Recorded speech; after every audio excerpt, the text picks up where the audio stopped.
நீங்கள் பார்த்துக் கொண்டிருப்பது உங்கள் விஜய்.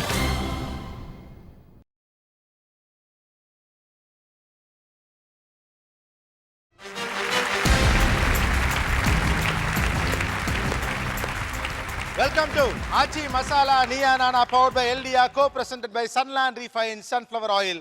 அனைவருக்கும் கோபிநாத்தின் அன்பு வணக்கம். வயிற்றுக்காக தான் மனுஷன் கைத்தில் ஆடுறான் பாரு அப்படின்னு ஒரு பாட்டு இருக்குல்ல. அதாவது இந்த கயிறுங்கிறதும் அல்லது ஒரு ஜான் வயிற்றுக்காகத்தான் அப்படிங்கிறது ஒரு குறியீடு தான். உண்மையாக சொல்லப்போனால் வேலைங்கிறது வெறும் சாப்பாட்டுக்கானதாக மட்டும் இல்லை. இன்றைக்கி இருக்கக்கூடிய கான்டெம்பரரியில் 3 வேளை சாப்பிட்றதுக்காக மட்டும் வேலை பார்க்குறோம் அப்படிங்கிறது அது நம்முடைய நிறைய விஷயங்களோடு தொடர்புடையதாக இருக்குது.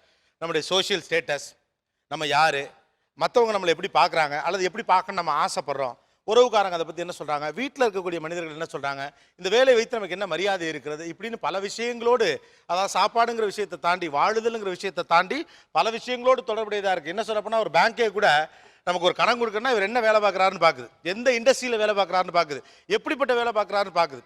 ஒரு கல்யாணத்துக்கு முன்னால் ஒரு பொண்ணு வந்து ஒரு பையனை கல்யாணம் பண்ணிக்கிறோன்னா அதில் வந்து அந்த பொண்ணு வீட்டுக்காரங்க பார்க்கக்கூடிய மிகப்பெரிய க்ரைட்டீரியா அவர் என்ன வேலை பார்க்குறாரு. அது காலத்துக்கு காலம் மாறிக்கிட்டே இருக்குது. கவிஞர் மகுடேஸ்வரன் நம்ம ஷோக்கு ஒரு தடவை வந்திருந்தார். அப்போ சொன்னார், அதாவது இன்றைக்கி இருக்கவங்கலாம் மாப்பிள்ளை வெயிலில் வேலை பார்க்காத ஆளாக இருக்கணும்னு பார்க்குறாங்க, வெயில் போடாமல் வேலை பார்க்குறவர் அறைக்குள்ளே இருக்கக்கூடிய ஆளாக இருக்கணும். இன்றைக்கி பொண்ணு பார்க்கல அப்படி தானே பார்க்குறோம். பொண்ணுக்கு பையன் பார்க்கல நல்லா பத்திரமா ஏசி ரூமில் இருக்க மாதிரி நல்லா சம்பாதிக்கிற மாதிரி. அப்போ ஏன்னா அதெல்லாம் சம்பாத்தியத்தோடு மட்டும் தொடர்புடையது கிடையாது, கௌரவத்தோடு தொடர்புடையதாக இருக்குது. ஸோ வேலை என்பது ஒருவருக்கு பிடித்ததாக, சொல்லக்கூடியதாக, விரும்புவதாக அப்படின்னு இருக்கு. இதில் நிறைய மனுஷங்க இருக்காங்க, சொந்தக்காரங்க, ஃப்ரெண்ட்ஸு. இது எல்லாத்தையும் விட ரொம்ப பக்கத்தில் இருக்கிறது மனைவி தான் இல்லையா? ஏன்னா அந்த வேலையை அவங்க கணவரோடு சேர்ந்து எப்போதுமே ட்ராவல் பண்ணிட்டு இருக்கவங்க மனைவி. அவங்களுக்கு அந்த வேலை பிடிச்சிருக்கா, ஏன் பிடிச்சிருக்கு, என்னுடைய கணவர் பார்க்கும் இந்த வேலை எனக்கு பிடிச்சிருக்கு அல்லது பிடிக்கல, ஏன் பிடிக்கல அப்படிங்கிறத எல்லா வீடுகளிலும் இருக்கக்கூடியதான். இன்றைக்கி வேலையுடைய வடிவங்கள் மாறி இருக்குது. ஒரு காலத்தில் கொஞ்சம் தான் வேலை, ஒரு 4-5 மாடல் தான். ஆஃபீஸில் வேலை பார்க்குறாருனாவே அதோட லுக் அண்ட் ஃபீல் வேறு. ஆனால் இன்றைக்கி ஆஃபீஸில் வேலை பார்க்குறாருன்னு சொன்னால் அதோடைய லுக் அண்ட் ஃபீல் பழைய மாதிரி கிடையாது. ஃப்ரீயாக விட்டுருங்க அவளை. பேனா வாயில் வச்சுருக்காளே, நீ அம்மாட்ட வரையாடா, வா வா வா வா வா வாத்தா வாத்தா, ஏம்மா வா வா வா. இன்றைக்கி ஆஃபீஸில் வேலை பார்க்குறான் அப்படின்னு அப்போலாம் வச்சுக்கிட்டா அவ்வளோ தானே மேட்ரு. ஆஃபீஸில் வேலை பார்க்குறாங்கன்னு அப்போ சொன்னால் ஒரு லுக் இருக்கும், மாப்பிள்ளை ஆஃபீஸ் அப்படி இப்படின்னு. இப்போ ஆஃபீஸ்லன்னா நாய்படாத பாட ஆஃபீஸ்லாம் இருக்குது. ஆஃபீஸில் வேலைன்னு இருக்கும், ஆனால் மாப்பிள்ளை எப்போதும் பைக்கில் வெளியில் சுற்றிக்கிட்டே இருப்பார். காய்கறி வாங்க டி நகருக்கு போனோம்னா அங்கே அப்படியே களைச்சி போய் டீ குடிச்சு நிற்பார். ஸோ இன்னைக்கு என்னங்க எப்படி சிரிக்கிறீங்க, எல்லாம் எது சொன்னாலும் சிரிக்கிறாங்க. அப்போ அப்படியே நடந்திருக்கா? ஓகே.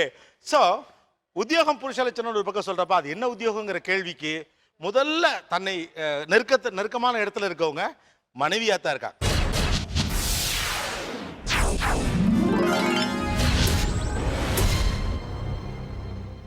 எல்லாருக்குமே தான் கேள்வி, ஒரே கேள்வி தான். உங்க கணவர் என்ன வேலை பார்க்குறாரு, அதில் என்ன பிடிக்கல உங்களுக்கு, ஏன் பிடிக்கல? ஐடி ஃபீல்ட்ல இருக்காரு, சாஃப்ட்வேர் இன்ஜினியர். வீட்டுக்கு வந்து லேட்டா வர்றது பிடிக்காது. அப்புறம் நைட்டு 4 o'clock அந்த மாதிரிலாம் வருவாங்க. 9 o'clock போயிட்டு அடுத்த நாள் காலையில அந்த மாதிரிலாம் வருவாங்க. வந்துட்டு உடனே போகணும்னு சொல்லுவாங்க. அந்த அங்கே ஏற்ற மாதிரி, அதாவது அமெரிக்காவுக்கு ஏற்ற மாதிரி இல்லை வெஸ்ட்டுக்கு ஏற்ற மாதிரி டியூட்டி டைம் இங்கே மாறும். ஒரு நாளைக்கு அவங்க ஏதாவது வேலை வந்துருச்சு அப்படின்னா லேட்டா வருவாங்க. காலையில போறது பாத்தீங்கன்னா 4 o'clock வந்துட்டு 10 o'clockலாம் போகணும்னு சொல்லுவாங்க. அப்படி இருக்கும்போது அவங்க ஹெல்த்துக்காக நம்ம பயப்பட வேண்டியதா இருக்கு. ஆனா அதெல்லாம் அவங்க கண்டுக்க மாட்டாங்க, ஏன்னா ஆஃபீஸ் போய் தானே ஆகணும். அது எனக்கு ரொம்ப பிடிக்கவே பிடிக்காது. ஸோ நேரங்கட்ட நேரத்துல வராங்க, டைமுக்கு சாப்பிட்றது இல்லை, டைம் ஸ்பெண்ட் பண்ண முடியுது. இது தவிர வேற எதுக்காக பிடிக்கல? ஏன்னா ஐடி ஃபீல்டை வந்து பெருவாரியான பெண்கள் விரும்பி தான் கல்யாணம் பண்ணிக்கிறாங்க. மாப்பிள்ளை ஐடில இருந்தா உடனே பொண்ணு கிடைக்கும். நான் விரும்ப கிடையாது, அதுதான் சொல்றேன். எஸ், அவர் என்ன வேலை பார்க்குறாரு, அது ஏன் பிடிக்கல உங்களுக்கு? என் ஹஸ்பண்ட் டிரைவராக இருக்காரு. டிரைவிங் ஃபீல்டு பொதுவாகவே அது ரொம்ப ஆபத்தான ஃபீல்டுன்னு சொல்லுவாங்க. மேக்ஸிமம் ஆக்சிடென்டல் ஃபியர் இருக்குல்ல, அதனால எனக்கு கொஞ்சம் பயமா இருக்கு. அடிப்படையில் போனவர் பத்திரமா வருவாரான்னு தினந்தோறும் பயப்படக்கூடிய ஒரு வாழ்க்கை. நிச்சயமா அவர் வந்து 1 hour வரேன் அப்படின்னு சொல்வாரு. ஆனா அவர் கொஞ்சம் நேரம் லேட்டா, ஒரு 2 hours லேட்டா வந்தாருன்னா அந்த 1 hourல நான் ரொம்ப நேரம் பயந்துட்டு இருப்பேன். அதுக்குள்ள நான் என்னென்ன பயப்படுவேன்னு அவருக்கே தெரியும், எல்லா கற்பனையும். கண்டிப்பா சார் என்ன ஆச்சுன்னு தெரியாது. நான் ஃபோன் பண்ணா கூட அவரால் டிரைவிங்ல ஃபோன் பண்ணி பேச முடியாது. வேற எங்க ஹஸ்பண்ட் வந்து அக்கௌண்டன்ட்டா இருக்காங்க. சரி. எனக்கு ஏன் அவங்க அக்கௌண்ட் அந்த வேலை பிடிக்கல அப்படின்னா ரொம்ப பெர்ஃபெக்ட்டா இருக்கணும் எல்லாத்துலயும் அப்படின்னு விரும்புவாங்க. இதான் இந்த வேலையை அவர் குணத்தை மாத்திரும். ஏன்னா கணக்கு அது வந்து ரொம்ப சில நேரங்கள்ல வந்து ரொம்ப இரிட்டேஷனாவே இருக்கும். ஓகே.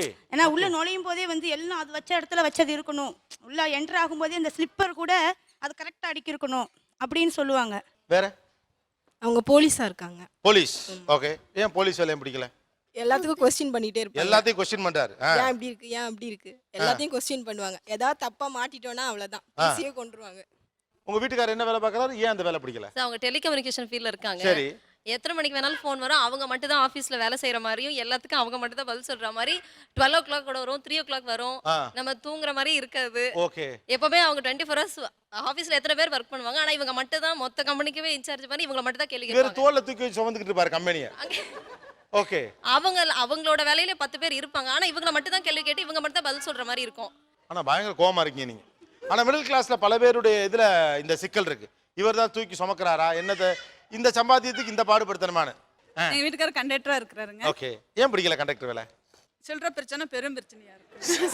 1 ரூபா 2 ரூபா எல்லாம் கொடுக்கலன்னு திட்டுறாங்க மக்கள்கிட்ட இருந்து எங்களுக்கு. ரைட் தான். இல்ல புரியுது. எல்லாம் போற வரவலாம் மாதிரி பேசுறாங்க, கேவலமா பேசுறாங்க. ஏன் உங்கள் கணவரின் வேலை உங்களுக்கு பிடிக்கல? அவர் வந்து டாஸ்மாக்ல ஒர்க் பண்றாரு. அவர் வந்து வெளியில எல்லாரும் கேட்கும் போது இவங்க டெய்லர் ஒய்ஃபு, இவங்க வந்து விவசாய ஒய்ஃபு, போஸ்ட் மாஸ்டர் ஒய்ஃப்னு சொல்லும் போது என்ன வந்து எங்கள் ஊரில் கேட்கும் போது எனக்கு சொல்லும் போது கொஞ்சம் நெருடலாக தான் இருக்கும். இருந்தாலும் சொல்லிவிடுவேன், அப்புறம் என்ன பண்ணுறது, சொல்லி தானே ஆகணும். அதனால் சொல்லும் போது எனக்கு கொஞ்சம் மனசு கஷ்டமாக தான் இருக்கும். டாஸ்மாக்ல ஒர்க் பண்ணுறாங்கன்னும் போது எனக்கு ரொம்ப கஷ்டமாக தான் இருக்கும். அடுத்தது ட்ரிங்க்ஸ் சாப்பிட்றதுனால எவ்வளோ கெடுதல் நடக்குது, அதில் போய் இவர் ஒர்க் பண்ணுறாரு அப்படின்னு மனசில் கொஞ்சம் சங்கடப்படும் எனக்கு. அற்புதமா 2 விஷயம் சொல்லிட்டீங்க. ஒன்று, முதல் விஷயம் வந்து என்னதான் இருந்தாலும் ஒரு பெண்ணுக்கு அது கொஞ்சம் சங்கடமா இருக்கும். என்னுடைய கணவர் வந்து மதுக்கடையில் வேலை பார்க்கிறார், டாஸ்மாக்ல இருக்காரு அப்படின்னு. அதை விட ரொம்ப அற்புதமான விஷயம், ஒரு பெண் வந்து அப்படி யோசிக்கணுங்கிறதும் ரொம்ப அவசியம். ஆணும் யோசிக்கணும். இருந்தாலும் எல்லார் குடியும் கெடுக்கிற இடம்னு எல்லாரும் சொல்ற இடத்துல போய் என் வீட்டுக்கார் வேலை பார்க்கறாருன்னு யோசிக்கிற அது ஒரு சமுதாயம் சார்ந்த பார்வை. அற்புதம். அட்வொகேட்டா இருக்காருங்க சார். நான் டீச்சரா இருக்கேன். சரி. அவர் அப்ரோச் பண்றவங்க வந்து மர்டர் கேஸ்ல இன்வால்வ் ஆயிருக்கலாம், அப்படின்னா இருக்கலாம், அவங்களுக்கு சப்போர்ட் பண்ணுவாரு. அப்புறம் போலீஸ் ஸ்டேஷனுக்கு போனா இவங்களுடைய கிளையண்ட்டுக்கு சப்போர்ட் பண்ணி பேசி அவங்க கிட்ட எனிமிட்டி கிரியேட் பண்ணிப்பாரு. அதெல்லாம் எனக்கு பயமா இருக்கும். ஏன் அது மாதிரி பண்றீங்க, பண்ணாதீங்கன்னா. கொஞ்சம் டார்க்கர் ஷேட் அது. ஏன்னா அவர் கொலைகாரராக கூட இருக்கலாம், ஆனா கட்சிக்காரர், அதனால நான் அவருக்கு ஆதரவா இருப்பேன் அப்படிங்கிறது வந்து நமக்கு ரிஸ்க் வருமோன்னு பயம் இருக்கும். அவர் லெதர் கன்சர்ன் வச்சிருக்காரு. அவர் டைப் ஆஃப் ஜாப் பார்த்தீங்கன்னா எப்போ பார்த்தாலும் பெண்கள் கொஞ்சம் கிட்டேயே நின்று ஒர்க் பண்ணுற மாதிரி இருக்கும். இப்படின்னா பக்கத்துல அது எனக்கு ரொம்ப கொஞ்சம் இதுவாக இருக்கும். பார்க்கலனாலும் கொஞ்சம் இதுவாக இருக்கும். அது வந்து டவுட் கிடையாது, ஓப்பனா பேசுறாங்க. ஏன்னா எல்லா பெண்களுக்கும் ஒவ்வொருத்தருக்கும் ஒரு மனநிலை உண்டு. அதுதான். மற்றபடி அந்த ஒர்க்னால ரொம்ப ஸ்ட்ரெஸ் அதிகமாகிடும். என்கிட்ட வந்து அப்படியே கத்த ஆரம்பிச்சிருவாரு. ஸோ நான் நினைப்பேன் அங்கே இருக்கும்போது ஒரு வேலை சந்தோஷமா இருக்கும், நம்ம கிட்ட வர்றதுனால அப்படி பண்றாரா அப்படின்ட்டு நான் நினைச்சிருவேன். இல்லை இது ஓகே தான். 2 விஷயம். ஒன்று, பக்கத்திலே பொண்ணுங்கன்னு தொட்டு தொட்டு பேசுறது ஒரு பக்கம் எரிச்சலாகவும் சங்கடமாகவும் இருக்கு, நம்ம அங்கே இல்லையேன்னு. இன்னொன்று என்ன, அங்கெல்லாம் சிரிக்க பேசிவிட்டு இங்கே வந்து எரிஞ்சு விழுகிறியே அப்படிங்கிறது இன்னும் கொஞ்சம் கடுப்பாக இருக்கலாம். எஸ். அவர் வந்து டிசைன் இன்ஜினியராக இருக்காரு. ஸோ அவர் என்ன திங்ஸ் வீட்டில் பார்த்தாலுமே இது டிசைன் வேறு மாதிரி பண்ணியிருக்கலாம்ல, இது இந்த மாதிரி பண்ணியிருக்கலாம்ல அப்படின்னு அவரோட ஐடியாஸ் எல்லாத்தையுமே வீட்டில் வந்து சொல்லிட்டு இருப்பார். அது சாட்டிஸ்ஃபை ஆகவே ஆகாது. அவங்க பண்ணியிருக்க இது வேற மாதிரி பண்ணியிருக்கலாம், இது அப்படி பண்ணியிருக்கலாம். Okay okay. டிசைனர் வேற. என் கணவர் பத்திரிகையாளர் சார். பத்திரிகையாளர். அவர் ஏன் எனக்கு அது பிடிக்காதுன்னா, அவர் வந்து அந்த பிஸ்னஸ் மேகசின் தான், ஆனால் அதில் ஒரு தலையங்கத்தில் வந்து அரசியலை பற்றி எழுதுவார். அப்படியே அப்படி எதுவாக இருந்தாலும் கரெக்டாக எழுதிடுவார். எனக்கு அந்த பயம். எனக்கு 3 daughters. அரசியல் பத்திரிகையில் எழுதுற மாதிரியே பிஸ்னஸ் பத்திரிகையில் எழுதுவார். அதுதான் எனக்கு ரொம்ப பயமா இருக்கு. ஆமா, ரிஸ்க் எடுக்கிறார் சார். ஓகே. வேற. என்னுடைய ஹஸ்பண்ட் வந்து பிபிஓவில் ஒர்க் பண்ணிட்டு இருக்காங்க. ஜாப் பார்த்தீங்கன்னா ஒரு பர்மனன்ட் ஜாப்ன்ற மாதிரி சொல்ல முடியாது. மார்க்கெட் இண்டஸ்ட்ரி டவுன் ஆயிடுச்சுன்னா எப்போ வேணா வேலை போகலாம். அன்சர்டனிட்டி. ஸோ அந்த ஜாப் ஃபியர் எப்போ டவுன் ஆகும், எப்போ ப்ராப்ளம், அந்த ஃபீலிங்ஸ் கொஞ்சம். ஓகே. இது நியாயம். நிலையற்ற தன்மை நார்மலான மனிதர்களுக்கு இருக்கக்கூடிய வாழ்க்கை உங்களுக்கு இல்லை. வேற.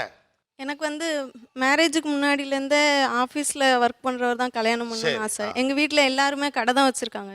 அதனால் ஆஃபீஸில் ஒர்க் பண்ணால் அது கொஞ்சம் ஒரு இதாக இருக்கும் அப்படின்ட்டு எனக்கு அப்பத்துலேருந்தே ஆசை. அது மாதிரி அவங்களும் ஆஃபீஸில் தான் ஒர்க் பண்ணாங்க. பத்திரிக்கை ஆஃபீஸில் ஒர்க் பண்ணிட்டு இருந்தாங்க. கொஞ்சம் கொஞ்சமாக முன்னேறி எம்என்சி கம்பெனி வரைக்கும் வந்து நல்ல சேலரி, சாட்டர்டே சண்டே லீவு, நல்ல ஒரு பொசிஷனில் இருந்தாங்க. அதெல்லாம் விட்டுட்டு இப்போ சொந்தமாக தொழில் பண்ணுறேன் அப்படின்னு சொல்லிட்டு இதில் வந்துட்டாங்க. அது எனக்கு பிடிக்கல. ஓகே. சுவாரஸ்யமான மிக முக்கியமான நுட்பமான இந்த தலைப்பின் கீழ் விவாதம் தொடரும். ஒரு சிறிய இடைவெளிக்கு பிறகு இது Aachi masala Neeya Naana powered by எல்டியா co present by Sunland refine sunflower oil. நீங்கள் பார்த்துக் கொண்டிருப்பது உங்கள் Vijay. Welcome back to Aachi masala Neeya Naana powered by எல்டியா co present by Sunland refine sunflower oil. நம்முடைய சமூக கட்டமைப்பை பியர் பிரஷரோடு நேரடியாக தொடர்புடையதாகத்தான் இருக்கிறது. நமக்கு அந்த வேலையை பற்றி புரியும், அந்த வேலையில் நல்ல சம்பாத்தியம் தெரியும், இந்த கௌரவமான வேலைன்னு தெரியும், நியாயத்திற்கு புறம்பற்றதெல்லாம் தெரிஞ்சாலும் கூட ஏன் பிடிக்கல? என்னோட ஹஸ்பண்ட் வந்து என்ஜிஓவில் ஒர்க் பண்ணுறாங்க சார், ப்ராஜெக்ட் மேனேஜராக. ஆனால் சம்பளம் வந்து ரொம்ப கம்மி. அவர் சம்பளத்துக்கு ஏற்ற மாதிரி பட்ஜெட் போடுவார். இதில் தான் இப்படி தான் பண்ணணும் அப்படி சொல்லிட்டு போகிறார். அதே அந்த ஒர்க்கில் ஒர்க் பண்ணால் நம்ம அடுத்த ஸ்டேஜுக்கு நம்ம பிள்ளைங்களையும் நம்மளையும் கொண்டு போக முடியாது. அதே ஸ்டேஜில் தான் நம்ம வாழ சூழ்நிலை. ஸோ நம்ம அது மாதிரி தான் நம்ம பிள்ளைங்களுக்கு என்ன பண்ண முடியும் பின்னாடி. அந்த ஒரு கஷ்டத்தை எனக்கு எப்போ பார்த்தாலும் இருந்துகிட்டே இருக்கும். அந்த ஜாபு விட்டுரு, வேணாம் வேறு ஜாபுக்கு போ அப்படின்னு சொல்லுவேன். அது சோசியல் ஒர்க்கு, நல்ல ஒர்க்கு தான் அப்படின்னு சொன்னால் சம்பளம் ரொம்ப கம்மி. நம்ம என்ன பண்ணுறது? இப்போக்கே ஓகே, ஆனால் நமக்கு ஒரு குழந்தை அந்த மாதிரி வந்துருச்சுன்னா அந்த சம்பளம் கண்டிப்பாக பத்தாது. அதே பட்ஜெட் தான் நம்ம பிள்ளைங்களுக்கு கேட்குற மாதிரி நம்மளால எதுவும் வாங்கி கொடுக்க முடியாது. இப்போ கேட்டால் நம்ம உடனே வாங்கி தரணும். அந்த மாதிரி சுச்சுவேஷனுக்கு நம்ம கொண்டு வரணும். இல்லைப்பா நான் அப்புறம் வாங்கி கொடுக்குறேன் அப்படின்னா அந்த ஏக்கம் வந்து அந்த குழந்தைங்களுக்கு வரக்கூடாது. அது ஏன்னா நானும் ஏக்கத்தோட தான் வளர்ந்து எல்லாம் பண்ண அந்த அந்த வந்து என்னோட குழந்தைக்கு பாதிக்கக்கூடாது. இல்லை, எனக்கு சம்பாதிக்க ஆசை தான் இருக்குது. ஸோ நான் படித்து முடித்தோடனே அந்த என்ஜிஓ ஃபீல்டு போனதால் வேறு வேலைக்கு என்னால் போக முடியல. ஸோ அதை எப்படி அவாய்ட் பண்ணிட்டு திரும்பி வேறு அந்த என்னோடய ரூட் எப்படி மாற்றுறதுன்னு தெரியாமல் இருக்கு. ரூட் எப்படி மாற்றுறதுன்னு தெரியல. ஆனால் வந்து அவர் சொல்லுவார், சார் நீ வேலைக்கு போவாத அப்படின்னு சொல்லுவார். ஸோ நான் 2 மந்த்து வேலைக்கு போகாமல் இருந்தேன். ஆனால் அந்த 2 மாதம் வந்து நான் டே நைட்டில் தூங்கவே மாட்டேன். இவர் நல்லா தூங்குவாங்க, என்னால் தூங்க முடியாது. ஆனால் அவருக்கு தெரியாமல் நான் இன்டர்வியூக்கெலாம் போயிட்டு வருவேன். நான் அந்த இன்டர்வியூக்கு போயிட்டு வந்தேன், இதுக்கு போயிட்டு வந்தேன், எனக்கு செட்டாக இல்லை. வெயிட் பண்ணேன், நான் நல்ல வேலைக்கு எவ்வளோ நாள் வெயிட் பண்ணேன். 2 பேத்துக்கும் ஏஜ் வரையும் போயிட்டுருக்கு. இப்போ சேவிங்ஸ் பண்ணால் தான் அந்த குழந்தைங்களுக்கு நம்மளால் கொடுக்க முடியும். இல்லைன்னா நமக்கு எதுவுமே கொடுக்க முடியாமல் போயிடுமோ அந்த ஒரு சூழ்நிலை எனக்கு பயம் இருந்துக்கிட்டே இருக்கும் சார் எப்பயுமே. ஆக்சுவலாக அவங்க கொஞ்சம் சுற்றி வளைச்சி சொன்னாலும் விஷயத்த சொல்கிறாங்க. ஏஜ் போயிட்டே இருக்கு. இது என்னன்னு உங்களுக்கும் புரியும், எல்லாருக்கும் புரியும். ரைட்டா? ஸோ அப்புறம் வாழ்க்கையில் வாழ வேண்டிய காலத்தில் வாழாமல் அப்புறம் வாழ்ந்து என்ன பண்ண போகிறோம் அப்படிங்கிறாங்க. அப்போ எவ்வளோ நாள் தான் தேடுவீங்க அப்படிங்கிறாங்க. இது ஒரு குறுக்கு விசாரணை மாதிரி இருக்கலாம், ஆனால் இதுக்குள்ளே மனச்சிக்கல்கள் இருக்குது இல்லையா? அதாவது அந்தந்த நேரத்தில் நடக்கிறப்ப தான் லைஃப்பில் அது ஒரு சந்தோஷமாக பார்க்க முடியல. அப்போது நல்லா தெரியுது நீங்கள் பேசலே வருமானம் பத்தாதனால சில விஷயங்களை ஒத்தி போட்டுக்கிட்டு இருக்கீங்க. கண்டிப்பாக சார். ரைட்.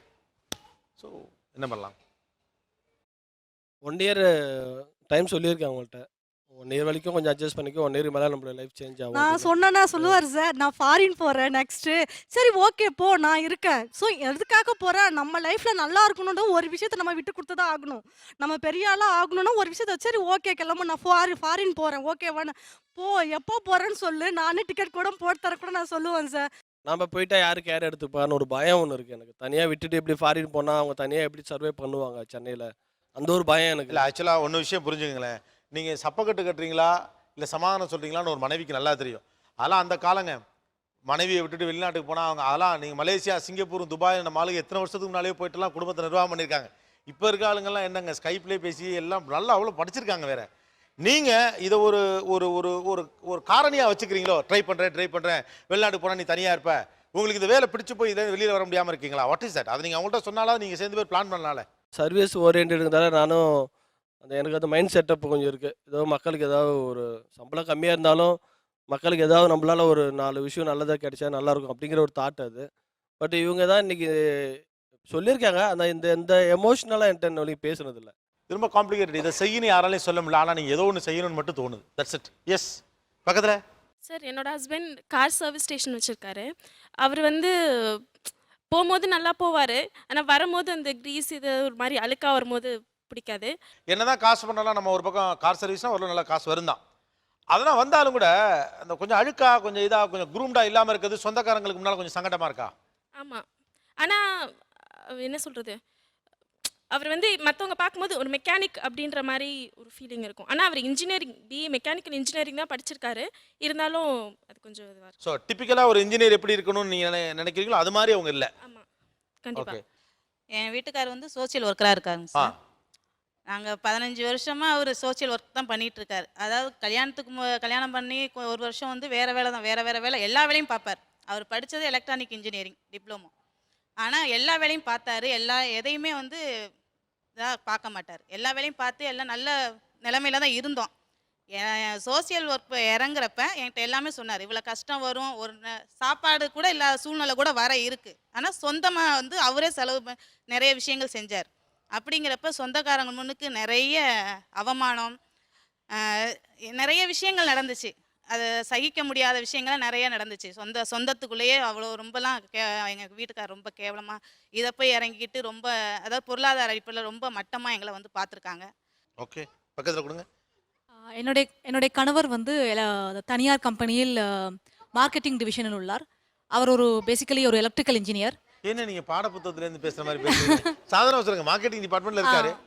ஸோ ஆக்சுவலாக நான் வந்து ஐடி இண்டஸ்ட்ரியில் ஒர்க் பண்ணிட்டு இருக்கேன். Okay. ஸோ இப்போ ஐ மீன் 2 இயர்ஸ்க்கு முன்னாடி கல்யாணம் போது கேட்டுட்டு இருந்தாங்க. ஸோ உங்கள் ஃபியான்சி எங்கே ஒர்க் பண்ணுறாங்க, ஹஸ்பண்ட் எங்கே ஒர்க் பண்ணுறாங்க அப்படின்னு கேட்கும்போது நான் ஃபஸ்ட்டு இனிஷியலாக வந்து மார்க்கெட்டிங் அப்படின்னு சொல்லுவேன். ஸோ மார்க்கெட்டிங் தான் இந்த பாஸ்கரன் படத்தில் கேட்கணும், நாய் போன பொழைப்பையா அப்படின்னு அந்த மாதிரி கேட்பாங்க. ஸோ எனக்கு அது ஒரு மாதிரி இருந்துச்சு, என்ன இப்படி ஃபஸ்ட்டு சொன்னோன்னே இப்படி கேட்குறாங்க அப்படின்ற மாதிரி. பட் அதுக்கப்புறம் வந்து இந்த மாதிரி ஒரு 5-6 பேர்கிட்ட சொல்லும்போது 5-6 பேர் இப்படி சொல்கிறதே எனக்கு வந்து ஒரு மாதிரி it gave a very bad thought for me. என்னுடைய ஐடி இண்டஸ்ட்ரியில் பார்த்தீங்கன்னா எல்லாருமே வந்து ஜென்ரலாக பார்த்தீங்கன்னா என்னுடைய ஃப்ரெண்ட்ஸ் எல்லாமே பார்த்தீங்கன்னா everybody will be somebody IT இண்டஸ்ட்ரியில் இருப்பாங்க ஆக்சுவலாக. ஓகே. ஸோ அது பிஏ குரூப்போடைய லைஃப் ஸ்டைல், ஒர்க் ஸ்டைல் வேற. அவங்க கிட்ட மார்க்கெட்டிங்னு சொல்லப்போ ஒரு மாதிரி ஏதோ சும்மா போயிட்டு சாமான் சொல்லிட்டு விற்கிற மாதிரி அந்த மாதிரி தான் நினைப்பாங்க. ஆக்சுவலாக நான் அவங்களுக்கு நிறைய எக்ஸ்பிளைன் பண்ணுவேன்.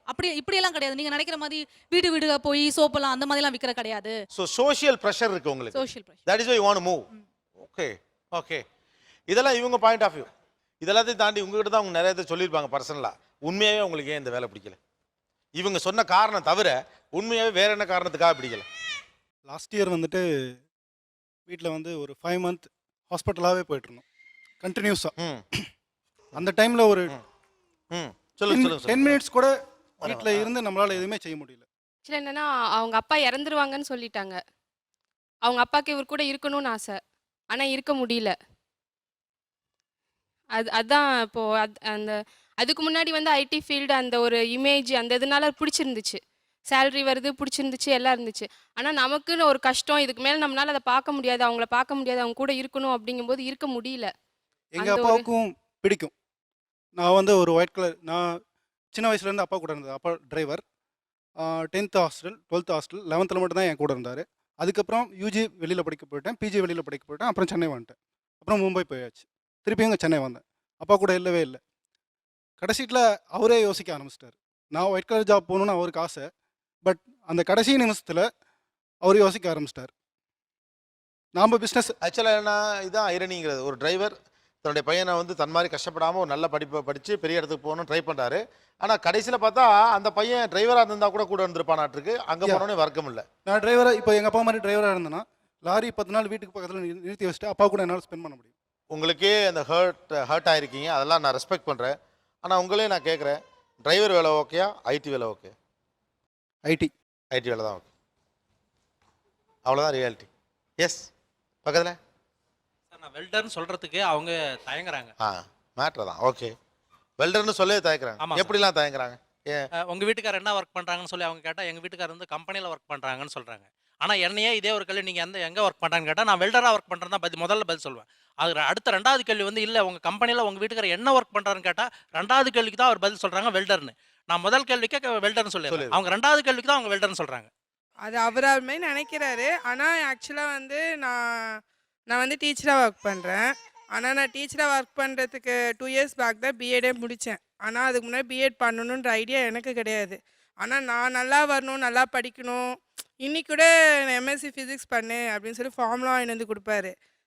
ரெஸ்பெக்டார் உங்களை அவர் நல்லா படிக்க வச்சிருக்காரு, அடுத்த லெவலுக்கு மூவ் பண்ணி வச்சிருக்காரு. நீங்கள் உங்களை உங்களை குத்தம் சொல்லிடல. இங்கே உண்மையாக சொல்ல போனால் இதுக்கு இந்த சமூகத்தை தான் குத்தம் சொல்லணும். ஒரு டீச்சருக்கு படித்தா ஒரு டீச்சிங்கில் இருக்கிற எல்லாரும் சமம்னு சொல்லிக் கொடுக்கக்கூடிய இடத்துல இருக்கிற உங்களையே உங்கள் கணவர் என்ன வேலை பார்க்குறாருங்கிறப்போ ஒரு செகண்ட் யோசிக்க வைக்கிற மாதிரி ஒவ்வொரு வேலையையும் ஒவ்வொரு கௌரவத்தோடு இந்த சமூகம் தொடர்புபடுத்தி வச்சிருக்கு. அது ரொம்ப பெரிய குத்தம். நீங்கள் அதனால் உங்களுக்கு சின்ன கருக்குன்னு இருக்கலாங்க, அதில் ஒன்றும் அவங்களுடைய தயக்கத்தை என்னால் புரிஞ்சிக்க முடியுது. பட் என்னால் அதுலேருந்து வெளியே வர முடியல. ஏன்னா எனக்கு தெரிஞ்ச ஒரே தொழில் அது வெல்டர் மட்டும்தான். ஏன்னா நான் படித்தது 10th, அதுக்கு அடுத்தபடி ஐடி முடிச்சது வெல்டர், அப்ரெண்டிஸாக வெல்டர். நான் இன்னும் வேலை அந்த லைனில் தான் இருக்க முடியுது. அதுலேருந்து வெளியே வரணுன்றது எனக்கு கொஞ்சம் கேள்விக்குறி தான். அது ரொம்ப கஷ்டமான காரியம் தான். ரொம்ப நாளாக பழகின தொழில், நமக்கு அதில் ஒரு அப்பர் ஹேண்ட் இருக்குது. ஆமாம் சார், நான் விருப்பப்பட்டு செய்கிறேன். நான் இன்னி வரையும் நான் ஈடுபாட்டோட செய்கிறேன். ஈடுபாடு இல்லாத வேற கட்டாயப்படுத்தலாம் நான் செய்ய விரும்பல. ஒரு ஆசிரியராக பணி செய்யக்கூடியவருக்கு தன்னுடைய கணவர் வெல்டராக இருப்பது கொஞ்சம் சங்கடமாக இருக்கிறது. அவங்களுக்கு பர்சனலாக அதில் எந்த எதிர்ப்பும் இல்லை என்றாலும் கூட அவங்கள சுற்றி இருக்கக்கூடிய சமூகம் என்னது வெல்டர் அப்படின்னு சொல்கிறப்போ எனக்கு கொஞ்சம் கஷ்டமாக இருக்குது. So that you can do some business அப்படின்னு சில இன்ஃபர்மேஷன்ஸ் வைக்கிறாங்க. பட் அதையெல்லாம் தாண்டி ஏன் வெல்டரா இருக்கிறதுல ஒருத்தர் உறுதியாக இருக்கிறார். பேசுவோம் இடைவேளைக்கு பிறகு. இது Aachi masala Neeya Naana powered by எல்டியா, co presented by Sunland refine sunflower oil. நீங்கள் பார்த்துக் கொண்டிருப்பது உங்கள் Vijay. Welcome back to Aachi masala Neeya Naana powered by எல்டியா, co presented by Sunland refine sunflower oil. சமூகத்துடைய பார்வையிலிருந்து என்னுடைய கணவர் பார்க்கக்கூடிய இந்த வேலை அவ்வளவு கௌரவமான வேலையாக தெரியவில்லை. இவர் நல்லா சம்பாதிக்கிறாரு, நல்லா உழைக்கிறாரு, எனக்கு திருப்தி. ஆனால் ஊர் அதை வேற மாதிரி பார்க்குது, அதனால இந்த வேலை வேணாம் அப்படி ஒரு லிஸ்ட் வச்சிருக்காங்க பெண்கள். ஆண்கள் என்ன சொல்லுகிறார்கள் பேசலாம். நல்ல அறிவார்ந்த கணவர், நல்ல சம்பாதிக்கிறார், நல்ல உழைப்பாளி. ஆனால் அதை சொல்ல இந்த சமூகத்தில் சொல்ல சங்கடமாக இருக்குல்ல. அது வந்து உடல் ரீதியாகவும் பிரச்சனையா இருக்கு. நம்ம சொசைட்டிக்கும் நம்மளால சொல்ல முடியல. சரி, இவங்க எங்க இதுல எங்க மாமாலாம் கூட நல்லா பிஸ்னஸ்லாம் பண்றாங்க. பிஸ்னஸ் பண்ணலாம், எல்லாம் ஹெல்ப் பண்ணலாம்னு சொன்னா கூட அந்த இதுக்கு வர மாட்டாரு. அதாவது பிசினஸ் பண்ணவர்னு எதிர்பார்க்குறீங்களா? ஏதாவது இப்போ வெல்டிங்ல நிறைய வெளியே நீ சொந்தமா எடுத்து தொழில் பண்ணு அப்படின்னு சொன்னா கூட அது பண்ண மாட்டாரு. சார் 2 விதமான பிரச்சனை இருக்குது. எனக்கு தெரிஞ்ச தொழில் ஒன்று தான். அதுக்கு அடுத்தபடியாக இன்னொரு பிஸ்னஸ் பண்ணலாம் அப்படின்றது பண்ண முடியாத காரியம் ஒன்றும் இல்லை. பண்ணலாம்னா மெயினாக பொருளாதாரம் எனக்கு இடிக்கத்தான் செய்யுது.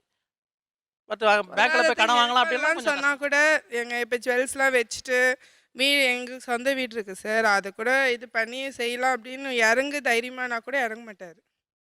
அவர் பயப்படுறாரு. இருக்கிற நெருக்கடியான ஒரு சுச்சுவேஷன்ல எந்த தொழில் தொடங்கி என்ன ஆகுமோ அதோட திருப்பி நம்ம எங்க பின்னாடி ஒரு பயமா. லாஜிக்கலான பதில் தான், 2 பக்கமே வைக்கிறீங்க. அதாவது நீங்க ஃபினான்ஷியலாக சப்போர்ட் பண்றேன்னு சொன்னாலும் அவர் இறங்க தயாரில்லை. அவங்க சொல்லத்தான் செய்யறாங்க, ரொம்ப நாளா சொல்லிக்கிட்டு தான் இருக்கிறாங்க, அதை மறுக்க முடியாது, சொல்லிட்டு தான் இருக்கிறாங்க. எனக்கு இருக்கிற ஒரே ஒரு பிரச்சனை என்னன்னா, ஒன்று வந்து அந்த தொழில் நமக்கு பின்னாடி தள்ளி விட்டா நம்ம இன்னும் இது கூட இல்லாமல் இன்னும் பின்னாடி போயிடுமோ. மறுபடியும் நம்ம ஒரு பின்னாடி போயிட்டு மறுபடியும் நம்ம எடுத்து வரதுன்னு சமூகம் ஏற்றுக்காது. அது நடக்காத காரியம். மேடையில் ஒன்றா பேசிக்கலாம், ஆனால் மறுபடியும் நான் வெல்ட்ரா போகணுன்றது ரொம்ப கஷ்டம். இந்த ஜாப்ல இன்னொரு பிரச்சனையும் இருக்குது சார். இப்போ எல்லா ஜாப்லையும் 60 இயர்ஸ் 50 இயர்ஸ் கண்டினியூஸாக ஒர்க் பண்ண முடியும். இவரோட வெல்டிங் ஜாப்ல வந்து 45 இயர்ஸ் தாண்டதே ரொம்ப கஷ்டம். இவர் கூட ஒர்க் பண்ண ஒரு பையன் 28 வயசு தான் சார் ஆகுது. இவரோட ஃப்ரெண்டு இப்போ அவன் தைவான் போகிறதுக்காக பிளான் பண்ணின்னு இருக்கான். அவனே சொல்கிறான், அக்கா என்னால் வந்து இன்னும் 3 வருஷம் தான் இந்த தொழில் பண்ண முடியும், இதுக்கு மேலே இந்த வெல்டிங் தொழில் பண்ண முடியாது, ரொம்ப ரிஸ்க்கு அப்படின்ற போது இன்னும் நீ அந்த தொழிலே இருந்தீங்கன்னா பேக் சைடு நம்ம ஃபேமிலி பேக்கை எப்படி பார்க்க முடியும்? அவங்க சொல்கிறதுல நியாயமான காரணமாக இருக்கலாம். நான் அந்த காரணத்தில் நான் புரிஞ்சுக்கிறேன். அந்த அதே சமயத்தில் அந்த தயக்கத்தையும் நான் புரிஞ்சுக்கிறேன். ஆனால் எனக்கு தெரிஞ்ச 2 தான், வேறு எங்கேயும் நான் பேச விரும்பலை.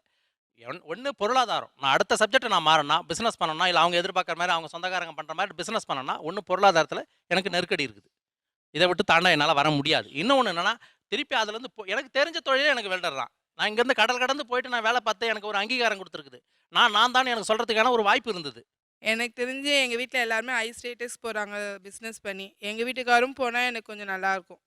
அதுதான் மெயின் ரீசனே. எனக்கு ஒன்று தெரியுது, அவர் உங்கள் வீட்டிலேருந்து காசு வாங்க தயார் இல்லை, அது மட்டும் எனக்கு கன்ஃபார்மாக தெரியுது. அது உண்மைதான் சார். என்ன அவருக்கு தன்னுடைய வேலை பிடிக்குது, அவர் கொஞ்சம் கிரிப்பான மாப்பிளமா, மேபி அவரை நீங்கள் கொஞ்சம் அப்படி பார்ஷாக மூவ் பண்ணி தான் கொண்டு வரணும். நீ பார்க்குற வேலை தப்பு, எங்கள் வீட்டெல்லாம் கடை வச்சுருக்காங்கன்னா உங்கள் வீட்டுக்காரங்கள உங்களே கடை வச்சுக்க சொல்லுன்ட்டு வர. பட் ரொம்ப ரிஜிடாகவும் இருக்க முடியாது. மாமனார் வீட்டில் கொடுக்கல ஹெல்ப்லாம் யூஸ் பண்ணிங்க பாஸு பக்கத்தில். Yes, but I respect. ஏன்னா உங்களுக்கு அந்த வேலை மேலே இருக்கக்கூடிய மரியாதை இருக்குல்ல, that I love it. Yes, அவங்க சொன்னது போக உண்மையிலேயே நீங்கள் போலீஸ், ஓகே, அவங்களுக்கு உண்மையாகவே உங்கள் வேலை ஏன் பிடிக்கல? சார் வேலையை பிடிச்சிருக்கு, பட் நான் செய்கிற வேலை பிடிக்கல. நீங்கள் உண்மையாக சொல்லுங்கள், வேற என்ன காரணம், எதுக்காக அந்த போலீஸ் வேலை பிடிக்கல? ஏதாவது வாங்கி கொடுத்தா கூட என்ன மாமூல் வாங்கிட்டாங்களா அப்படின்னு கேட்பாங்க. அந்த மாதிரி வெளியில் ஒரு பேச்சு இருக்கு. ஓகே, இது மனசு தைக்கிற விஷயம் தான், சங்கடம் தான்.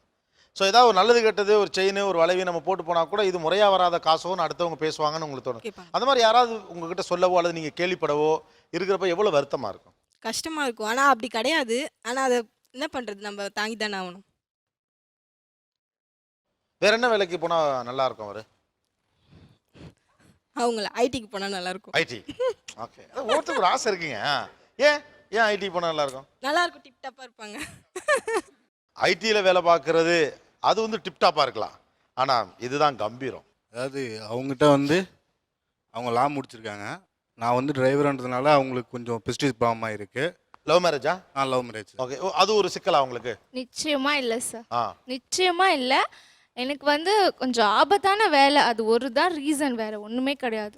அவர் என்ன வேலை பார்த்தா பெட்டர்?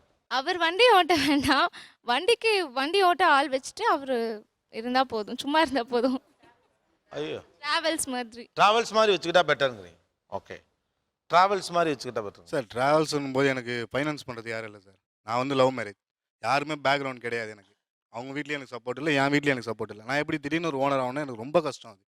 இல்லை பெரும்பாலும் பெண்களுக்கு எப்படின்னா அவங்களுடைய சக்ஸஸ் மாடல்ஸாக நீங்கள் பார்க்குறீங்க, அவங்க கூட அப்படி தான் சொல்கிறாங்க. ஒரு வேளை ஒரு சினிமாவில் அந்த பாடியில் இப்படி இப்படி இப்படின்னு ஏறி போகிற மாதிரி ஏற முடியாது. ஆண்களுக்கு அதோடைய இன்னொரு சைடு தெரியும். ஆக்சுவலாக சொல்லப்போனால் உங்களோட அவங்க ரொம்ப கால்குலேட்டிவாக பயப்படுவாங்க. ஏன்னா ட்ராவல்ஸில் உண்மையாக பெரிய பணம் கிடையாது, அது தெரியுமா உங்களுக்கு? நம்மளாம் பார்க்குறோம், நம்ம ஒரு காரில் போகிறப்ப பார்ப்போம், உங்களுக்கு எவ்வளோ மிச்சமோ அந்த டிரைவர் ஏதோ சொல்லுவார். அப்போ 4 வண்டி வாங்கி விட்டால் நல்லா இருக்குமே நினைப்போம். வண்டிக்கு எஃப்சி போகிறதுல தொடங்கி ரிப்பேர் ஆனால் தொடங்கி ஒரு ஆக்சிடென்ட் ஆச்சுன்னா சோழி முடிஞ்சிச்சு. மோட்டர்லாம் வந்து ஒத்து வந்தால் தான் ஒத்து வர்றது. அப்போது ஆனால் ஆண்களோட இந்த ரிஸ்க்கை வந்து ஏன் புரிஞ்சிக்கவே மாட்டேங்கிறீங்க? இது தப்பு, இது ஒர்க் அவுட் ஆகாது, கொஞ்சம் பொறுமையாக தான் செய்யணும்னு அவங்க நினைக்கிறாங்க. அதையே உங்களால் அக்செப்ட் பண்ணிக்க முடியல குயிக்காக. அவர் ஓனரா இருந்து அவர் டிரைவ் பண்ணாம இருந்தா போதும் நான் சொல்றேன். அவர் டிரைவ் பண்ணாமல் இருந்தால் போதும். அப்போ வேற இதே என்ன சொல்ல ஃபீல்ட்ல வேண்டியது? இருந்தாலும் ஓகே எனக்கு, ஆனா மேக்ஸிமம் அவர் டிரைவ் பண்ணாம இருந்தா போதும் எனக்கு. அதுக்கு தான் பணம் இல்லைன்னு சொல்கிறாருமா. அது கொஞ்சம் வெயிட் பண்ணும் சார். அதுக்கு நானும் ரெடியா இருக்கேன், அவரும் ரெடியா இருக்காரு. ஓகே, இனிமே தான் அதெல்லாம் நடக்கும். செட்டுங்கிறாங்க, அவ்வளோதாங்க. ஆக்சுவலாக நீங்கள் என்ன சொல்ல வரீங்க? கொஞ்சம் கொஞ்சமாக டெம்பரரியா நான் இந்த பிரச்சனையை கொஞ்சம் அக்செப்ட் பண்ணிக்குவேன். நான் அது கொஞ்சம் நான் டாலரேட் பண்ணிக்கிறேன். ஆனா கொஞ்ச நாள் ஆகும் நாங்க செட்டில் ஆக. குட். இப்போ கொஞ்சம் பிரச்சனையா இருக்கு, இதை கொஞ்சம் கொஞ்சமா நம்ம நகர்த்தி நீ ஒரு ஓனர் ஆகணும், அதை நோக்கி ஒர்க் பண்ணுன்னு சொல்றீங்க. ஆமா, நான் இதெல்லாம் இப்பவே நடக்கணும், ஒரு இயர்ல நடந்துடணும் நான் நினைக்கவே இல்லை. அப்படி சொல்லவும் மாட்டேன் நான் அவரை. குட். ரொம்ப மெச்சூர்டாக தான் இந்த பிஹேவ் யூஸ் பண்ணுறீங்க. ஆனால் இந்த இண்டஸ்ட்ரி வேறமா. ஆக்சுவலாக பார்த்தா ஒரு வண்டி வாங்கி நம்ம டிரைவிங்கில் கொடுத்தோம்னா அந்த வண்டியை ஓனர் கம் டிரைவராக இருக்கவர் வச்சு ஆப்ரேட் பண்ணால் தான் வண்டியும் பொழைக்கும், காசும் மிஞ்சும். இல்லைன்னா ஒரே ஒரு வண்டியை வாங்கி ஒரு டிரைவர் வச்சு நம்ம ஓட்டி முதலாளின்னு கார்டு மட்டும் வச்சுக்கலாம். டிரைவர் சம்பளத்துக்கும் டெப்ரிசியேஷனுக்கு போயிடும். பட் அவங்களுடைய ஓவரால் பிக்சர் ஒன்று இருக்குங்க, டிரைவராகவே இருக்காத, எனக்கு பயமா இருக்குங்கிறாங்க. ஆமாம், நான் இந்த ஃபீல்டில் டிரைவராக இருக்க போகிறது கிடையாது சார். கொஞ்சம் கொஞ்சமாக நீங்கள் மேலே வரணும்னு ஆசைப்படுறேன். சூப்பர், நல்ல விஷயம் தான். பின்னால அவங்க சொன்னது போக உண்மையாகவே உங்கள் வேலை அவங்களுக்கு ஏன் பிடிக்கல? நான் சின்ன கான்ட்ராக்டர், சிவில் கான்ட்ராக்டர். நான் கான்ட்ராக்ட் சென்னைக்குள்ளே தான் பண்ணுறேன். இங்கே கான்ட்ராக்ட்னா இங்கே பார்க்குற ரெஸ்பெக்ட் வேறு. நான் இருக்கிறது வில்லேஜ், அங்கே வந்து தெரியாது. ஆளை வச்சு சின்ன வேலை பண்ணாவே அவன் மேஸ்திரி. அங்கே வில்லேஜில் அது நிறைய பேர் கேட்டிருக்காங்க, என் ஒய்ஃபை நல்லா ஒர்க் பண்ண கம்பெனியில் ஏன் விட்டு போனா. ஓகே, பெரிய கம்பெனியில் வேலை பார்த்தான், அது பெருசாக தெரிஞ்சுது. இப்போ பில்டர்னா நம்ம ஒரு சின்ன வேலைங்கிற மாதிரி. சின்ன வேலை நான் இங்கே சிட்டிக்குள்ளே பண்ணுறாங்க கான்ட்ராக்டர்னு. வெளியே போகும்போது வில்லேஜில் போகும்போது ஏன் போகிறேன், பாலை வச்சு பண்ணுற மேஸ்திரி வேலை செய்யறானா, அது அவங்களுக்கு ஒரு மாதிரியா இருக்கு. அவங்க ரிலேட்டிவ் எல்லாம் கேட்குறது. உங்களுக்கு உண்மையாகவே சூப்பர்வைசர்னு சொன்ன இடத்துல அவர் மேஸ்திரியா இருக்காரா அப்படின்னு கேட்குறவங்களுக்கு விளக்கம் சொல்ல சங்கடமா இருக்கா? ஆமா, அப்படி கூட எடுத்துக்கலாம். அப்படி கூட இருக்கா? அதான் சங்கடமேவா? அதுவே அதான் சங்கடமே. இப்போ என்ன பண்றது அவரு? இப்போ ஒன்றும் இல்லை, வேறாவது கம்பெனியில் சேர்ந்தா நல்லா இருக்குன்றதா ஒரு சின்ன ஆசை. சொல்கிறாங்க அவங்க. என்னுடைய பர்சனல் காரணம் வந்து எனக்கு எனக்கு வேறு வேலை தெரியாது. நான் 15 வருஷம் சிவில் வேலைக்கு வந்தேன், வேறு வேலை எனக்கு தெரியாது. அந்த வேலை தான் தெரியும். ஆனால் இதில் நான் சம்பாதிக்கணும். ஆனால் நான் நான் டெக்னிக்கல். புரியுது. நான் நான் டெக்னிக்கல் கம்பெனியில் சூப்பர்வைசர் கொடுத்தாங்க சம்பளம். எனக்கு அங்கே வந்து மறுபடியும் போனோம்னா மறுபடியும் 8,000 அடுத்த கம்பெனி கூட 8,000 தான் கொடுப்பாங்க. நான் சம்பளத்துக்கு வேலை செய்யணும். எனக்கு வேலை தெரிஞ்சு நம்ம எங்கே வேலை செய்யணும் அடுத்த கம்பெனியில்? ஏன்னா நான் எனக்கு என்னுடைய பொருளாதாரம் வளரணும். அப்போ நான் தனியாக வேலை செஞ்சாகணும். 2 வருஷம் கஷ்டப்படுறேன், 3 வருஷம் கஷ்டப்படுறேன். கொஞ்சம் அவங்க பொறுமையாக இருக்கணும். அதான் எதிர்பார்க்குறேன். ஓரம்மா இருக்க வேலையை விட்டு பிஸ்னஸ் போங்குது, ஓரம்மா பிஸ்னஸ் பண்ணாத வேலைக்கு போகுது. இல்லை சார், பட் ஒவ்வொருத்தருக்கும் ஒரு எதிர்பார்ப்பு. அவங்களுக்கே தெரியும், நான் சேலரி வாங்கும்போது வாங்குற சேலரி சரியாக போயிடும் வீட்டுக்கு. மொத்தம் வீட்டில் அவங்க என்ன நினைக்கிறாங்கன்னா, ஒரு சாதாரண பின்புலத்துலேருந்து வந்திருக்காங்க, சேஃபாக மாதம் சம்பளம் வர்றது உறுதி, அது கொஞ்சமாக கூடவோ நிம்மதியாக இருக்கலாம்னு பயப்படுறாங்க. பட் நீங்கள் கொஞ்சம் உங்களுக்கு எக்ஸ்பிளைன் பண்ணணும். ஏன்னா என்னால் ஜெயிக்க முடியுங்கிறது நீங்கள் உங்களுக்கு புரிய வச்சுட்டா மேபி கொஞ்சம் பயப்படாமல் இருக்க வாய்ப்பு இருக்குது. பக்கத்தில் நெட்வொர்க் அவுட்டேஜ் ஆச்சுன்னா எனக்கு நாக்குலேருந்து ஃபோன் வரும் எப்பவுமே, வெண்டார்கிட்ட மாற்றுங்கண்ணே. அவங்களுக்கு வந்து நாக்கில் ஷிஃப்ட்டு மாறும்போதெல்லாம் ஒரு நாமினேட் ஒருத்தருக்கு ஃபோன் பண்ணியே தேரணும். எனக்கு சென்னை நேரத்தில் பார்த்தீங்கன்னா ஒரு ஃபோன் எனக்கு மட்டும்தான் கொடுப்பாங்க. அது எல்லா வேலையிலும் எல்லா சிக்கலும் இருக்குங்க. அது கரெக்டு. அந்த பார்த்தீங்கன்னு வச்சுங்க, பொண்ணு அவங்களால ஏற்றுக்க முடியாது. ஒரு 12 மணிக்கு ஃபோன் வருதுன்னு வச்சுக்க சார், அவங்க ஏற்றுக்க முடியாது. ஆமாம், யாருக்குமே ஏற்றுக்க முடியாது. 12 மணிக்கு ஃபோன் பண்ணால் எவனுக்கு ஏற்றுக்க முடியும்? நான் கேட்குறது என்னன்னா, இப்போ ஃபோன் வர்றது கூட பிரச்சனை இல்லை, அவங்க உண்மையான கடுப்பு என்னன்னு கேட்டால். உண்மையான கடுப்பு என்ன தெரியுமா சார்? வேலைக்கு இருங்க பாஸ், சொல்லுங்க. அந்த கம்பெனியே உங்க கையில தான் இருக்கு. அச்சோ, கம்பெனி 10,000 கோடி ரூபாய் சொத்து. ஒரு விஷயம் இல்லைங்க சார், ஒரு வேலை நம்ம கிட்ட கொடுத்துட்டாங்கன்னா அதை நான் அடுத்த ஆள் கேரி ஃபார்வர்ட் பண்ணிடணும். ஓகே, பண்ணி நீங்க போய் முடிடான்னு சொல்லிடணும். சொல்லிட்டு நம்ம மேல எந்த பர்ஃபெக்ட்டா இருக்கணும். பர்ஃபெக்ட்டா இருந்தணும். எஸ், இதை எப்படி பாக்குறீங்க? பர்ஃபெக்ட்டா இருக்கணும்னா இதெல்லாம் பார்க்க முடியாது. என்கிட்ட ஒரு வேலை கொடுக்குறான்னா அதுக்கு நான் முழு விசுவாசமா சின்சியரா நல்ல பேர் எடுக்கணும். சார் வீட்டில் இருக்கும் போதும் அதே மெயின்டைன் பண்ணணுமா? ஆஃபீஸுக்கு போய் மற்றவங்களும் அங்கே இருக்காங்க சார், அவங்க கூட 10 பேர் வேலை பார்க்குறாங்க. 10 பேருக்கு அதில் இல்லை என்னென்ன விஷயம் தெரிஞ்சிருக்கணும். இவங்களுக்கு மட்டும் தான் தெரியும். இப்போ இவங்களுக்கு மட்டும் ஒரு பாஸ்வேர்டு கூட ஃபோன் பண்ணி கேட்பாங்க. அந்த பாஸ்வேர்டு எனக்கு புரியும், அவங்களுக்கு புரியாதானா? இது வரைக்கும் அந்த கம்பெனில வேலை பார்க்குறாங்க சார் கேஷன் சொல்லுவேன். ஆனால் அதில் என்ன வேலை உங்கள் வீட்டுக்கார வேலை எனக்கு என்னன்னு சொல்ல தெரியாது. டவர் மேலே நிற்பாங்களாம்பாங்க, இல்லைன்னா சிம் கார்டு விற்கிறாங்களா. ஓ இல்லை, இது ஒரு பிரச்சனை தாங்க. ஏன்னா என்ன இது இந்த வேலை எனக்கே புரியல. நெட்வொர்க் இன்ஜினியர் நடிச்சாமத்தில் ஃபோன் வரும், என்ன லாரியில் லோடு இறங்கிருச்சு ஃபோன் வருமா? ஊரில் அப்படி கேட்பாங்க, அதை சொல்கிறாங்க அவங்க. ரெண்டாவது உங்க ஆஃபீஸில் என்ன 10 பேர் வேலை பார்க்குறாங்க உங்கள் டிவிஷன்லேனா நீங்களே தான் வேலை பார்க்குற மாதிரி பிஹேவ் பண்ணுறாங்க. அவங்க நினைக்கிற மாதிரி 10 பேர்லாம் கிடையாது. 4 பேருக்கு 4 டீமில் டிவைட் பண்ணிடுவாங்க. எனக்குன்னா இந்த கால் நெட்வொர்க் அவுட்டேஜஸ் மட்டும் தான் கால் எனக்கு வந்து தேரும். அந்த கால் உங்களுக்கு தான் வந்து எனக்கு தான் வந்தே தீரும், அதை மாற்றவே முடியாது. 24/7 ஃபோன் எடுத்து தான் ஆகணும். ஓகே, அந்த டிபார்ட்மெண்ட் வேலை அவருக்கு தானா? சம்பளத்தை மட்டும் எல்லாருக்கும் ஒரே மாதிரி கொடுக்குறது சார். ஆனா நம்ம ஆளுங்கெல்லாம் லேடிஸும் அவங்களுக்கு உங்க பாயிண்ட் ஆஃப் வியூல நீங்க கரெக்டா தான் கேக்குறீங்க. ஒரு சிறிய இடைவேளைக்கு பிறகு மீண்டும் பேசுவோம். இது Aachi masala Neeya Naana powered by எல்டியா, co presented by Sunland refine sunflower oil. நீங்கள் பார்த்துக் கொண்டிருப்பது உங்கள் Vijay. Welcome back to Aachi masala Neeya Naana powered by எல்டியா, co presented by Sunland refine sunflower oil. அவர் இந்த வேலையில தொடரலாமா கூடாதா? சார் எப்பவுமே நான் அதாவது கல்யாணம் ஆகும்போது என்ன வேலை பார்த்தாங்களோ அதை விட இப்போ கொஞ்சம் இம்ப்ரூவ்மெண்ட் இருக்கணும். இதை விட இன்னும் அடுத்த வருஷம் இன்னும் இதை விட பெட்டரா இருக்கணுமே தவிர இன்னும் இதுலயே இருக்கணுமா? சார் அவங்களுக்கு இந்த வேலை பிடிக்கல, நான் வேலை செய்யறதே பிடிக்கல. ஓனர் ஆகணும், மெயின் குறிக்கோள் ஓனர் ஆகணும். ஏதாவது பிஸ்னஸ் பண்ணுங்க, வேலையை விட்டு வாங்க. ஓகே, இது மட்டும் தான் தாட்டே. உங்க ஸ்டாண்ட் என்ன? உங்களாம் உங்களுக்கு தொழில் தெரியும்? இல்லை, தொழில் தெரியுன்றதை விட பார்த்தீங்கன்னு வச்சுங்க, எனக்கு வந்து பார்த்தீங்கன்னா ஓனர் ஆகிட்டா எல்லாத்தோட பர்சனல் லைஃப் எல்லாமே எடுத்து வச்சிடணும். இப்போ ஆஃபீஸில் இருக்குன்னா நான் பொங்கலுக்கு 5 நாள் லீவ் போட்டு ஊருக்கு கூட்டு போவேன். அதே நான் ஓனர் ஆகிட்டேன்னா கண்டிப்பாக அரை நாள் கூட போக முடியாது. அவர் சொல்றாரு எம்ப்ளாயியா இருக்குது தான் ஈஸி, ரிஸ்க் குறைவு அப்படின்னு சொல்றாரு. எதுல தான் சார் ரிஸ்க் இல்லை? அப்போ ரிஸ்க் எடுத்து இல்லை, அதை யோசிச்சா எதுவுமே நம்ம செய்ய முடியாது. நம்ம டெவலப் ஆகணும்னா ரிஸ்க் எடுத்து தான் ஆகணும். நான் அட்ஜஸ்ட் பண்ணிக்கிற ரிஸ்க் எடுங்கன்னு சொல்கிறேன் சார். என்னை சுற்றி இருக்கிறவங்க எம்ப்ளாயை விட என்னோடய ஃப்ரெண்ட் சர்க்கிளில் பிஸ்னஸ் பண்ணுறவங்க தான் அதிகம். அவங்க ஒவ்வொரு விஷயத்தையும் சொல்லும் போதும் கேட்கும்போது என்ன பண்ணலான்னு ஐடியா கேட்பாங்க. அன்னைக்கு அவங்களுக்கு ஐடியா கூட நீ சேர்த்தானா அவங்களுக்கு என்ன பிரச்சனை இருக்குன்னு எனக்கு தெரியும். அந்த ரிஸ்க் நான் எடுக்க விரும்ப கிடையாது. நெட்வொர்க் இன்ஜினியர் கரெக்டாக தான் பிளான் பண்ணி போகிற மாதிரி இருக்கு சார். இப்போ அவங்க கிட்ட ஒரு கேள்வி கேட்குறேன். 5 லட்ச ரூபாயில் என்ன பிஸ்னஸ் பண்ணலாம் சொல்லுங்க. ஓகே சார், கடை வைக்கலாம், நான் கூட பாத்துக்கிறேன். நம்ம 2 பேர் பாத்துக்கிற மாதிரி வெளியில சம்பளம் வச்சு பார்த்தாலும் பார்க்க முடியாது. மளிகை கடை வைக்கலாம், அரிசி கடை வைக்கலாம். ஓ ஆக்சுவலா இவங்க கொஞ்சம் போல்டான ஆளுங்க. ஏன்னா இவங்க என்ன சொல்றாங்கன்னா, நீ போய் சம்பாரிச்சிட்டு வா, நான் வீட்டுல இருந்து உனக்கு சவுத்து முட்டை தரேன்னு சொல்லல, நீ ரிஸ்க் எடு, நான் கூட இருக்கேங்கிறாங்களே. அரிசி கடை எங்க தங்கச்சி வீட்டியார வச்சிருக்காரு, நானும் போய் பாத்துக்கிறேன். அதுல எவ்வளவு பிரச்சனை இருக்கு, என்னென்ன பிரச்சனை இருக்குன்னு எல்லாமே நமக்கு தெரியும். சரி, அப்படி இருக்கும்போது தெரிஞ்ச மாதிரி அரிசி கடை. அப்படி பார்த்தா இப்போ உங்களுக்குமே அவங்க கிட்ட கேட்ட கேள்வி தான் நான் கேட்க நினைக்கிறேன். அரிசி கடை வச்சாலும் பிரச்சனை வந்துடும், மளிகை கடை வச்சாலும் பிரச்சனை வந்துடும், இல்ல சார் போன் வித்தாலும் பிரச்சனை வந்துடும்னா உங்களுக்கு எல்லாமே பிரச்சனை தான். இல்ல பிசினஸ் பண்ற ஐடியா எனக்கு ஃபுல் அண்ட் ஃபுல் இருக்கு. 30 to 40 இப்பவே காசுன்னு ஓடிட்டு இன்னைக்கு பட்னியா இருந்து நாளைக்கு பிரியாணி சாப்பிட வேண்டிய அவசியம் கிடையாது சார். இப்பதான் சார் செய்யற வயசு, இப்பதான் பசங்களுக்கு சேர்க்கிற வயசு.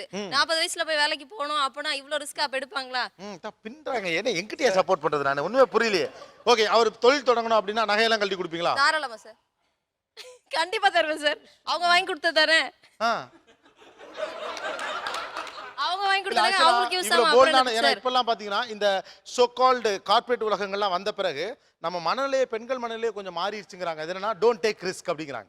ஏன்னா ஆண்களுமே அப்படிதான். முன்னெல்லாம் ஒரு தொழில் பண்றதுக்கு துணிச்சலா தான் இருந்தோம். இப்போ டோன்ட் டேக் ரிஸ்க்குங்கிறதுல தான் பெண்கள் பெரும்பாலும் இருக்காங்க. பட் இவங்க மாதிரியான நாட்கள் கொஞ்சம் அரிது தான். நானும் கூட வரேங்கிறாங்க.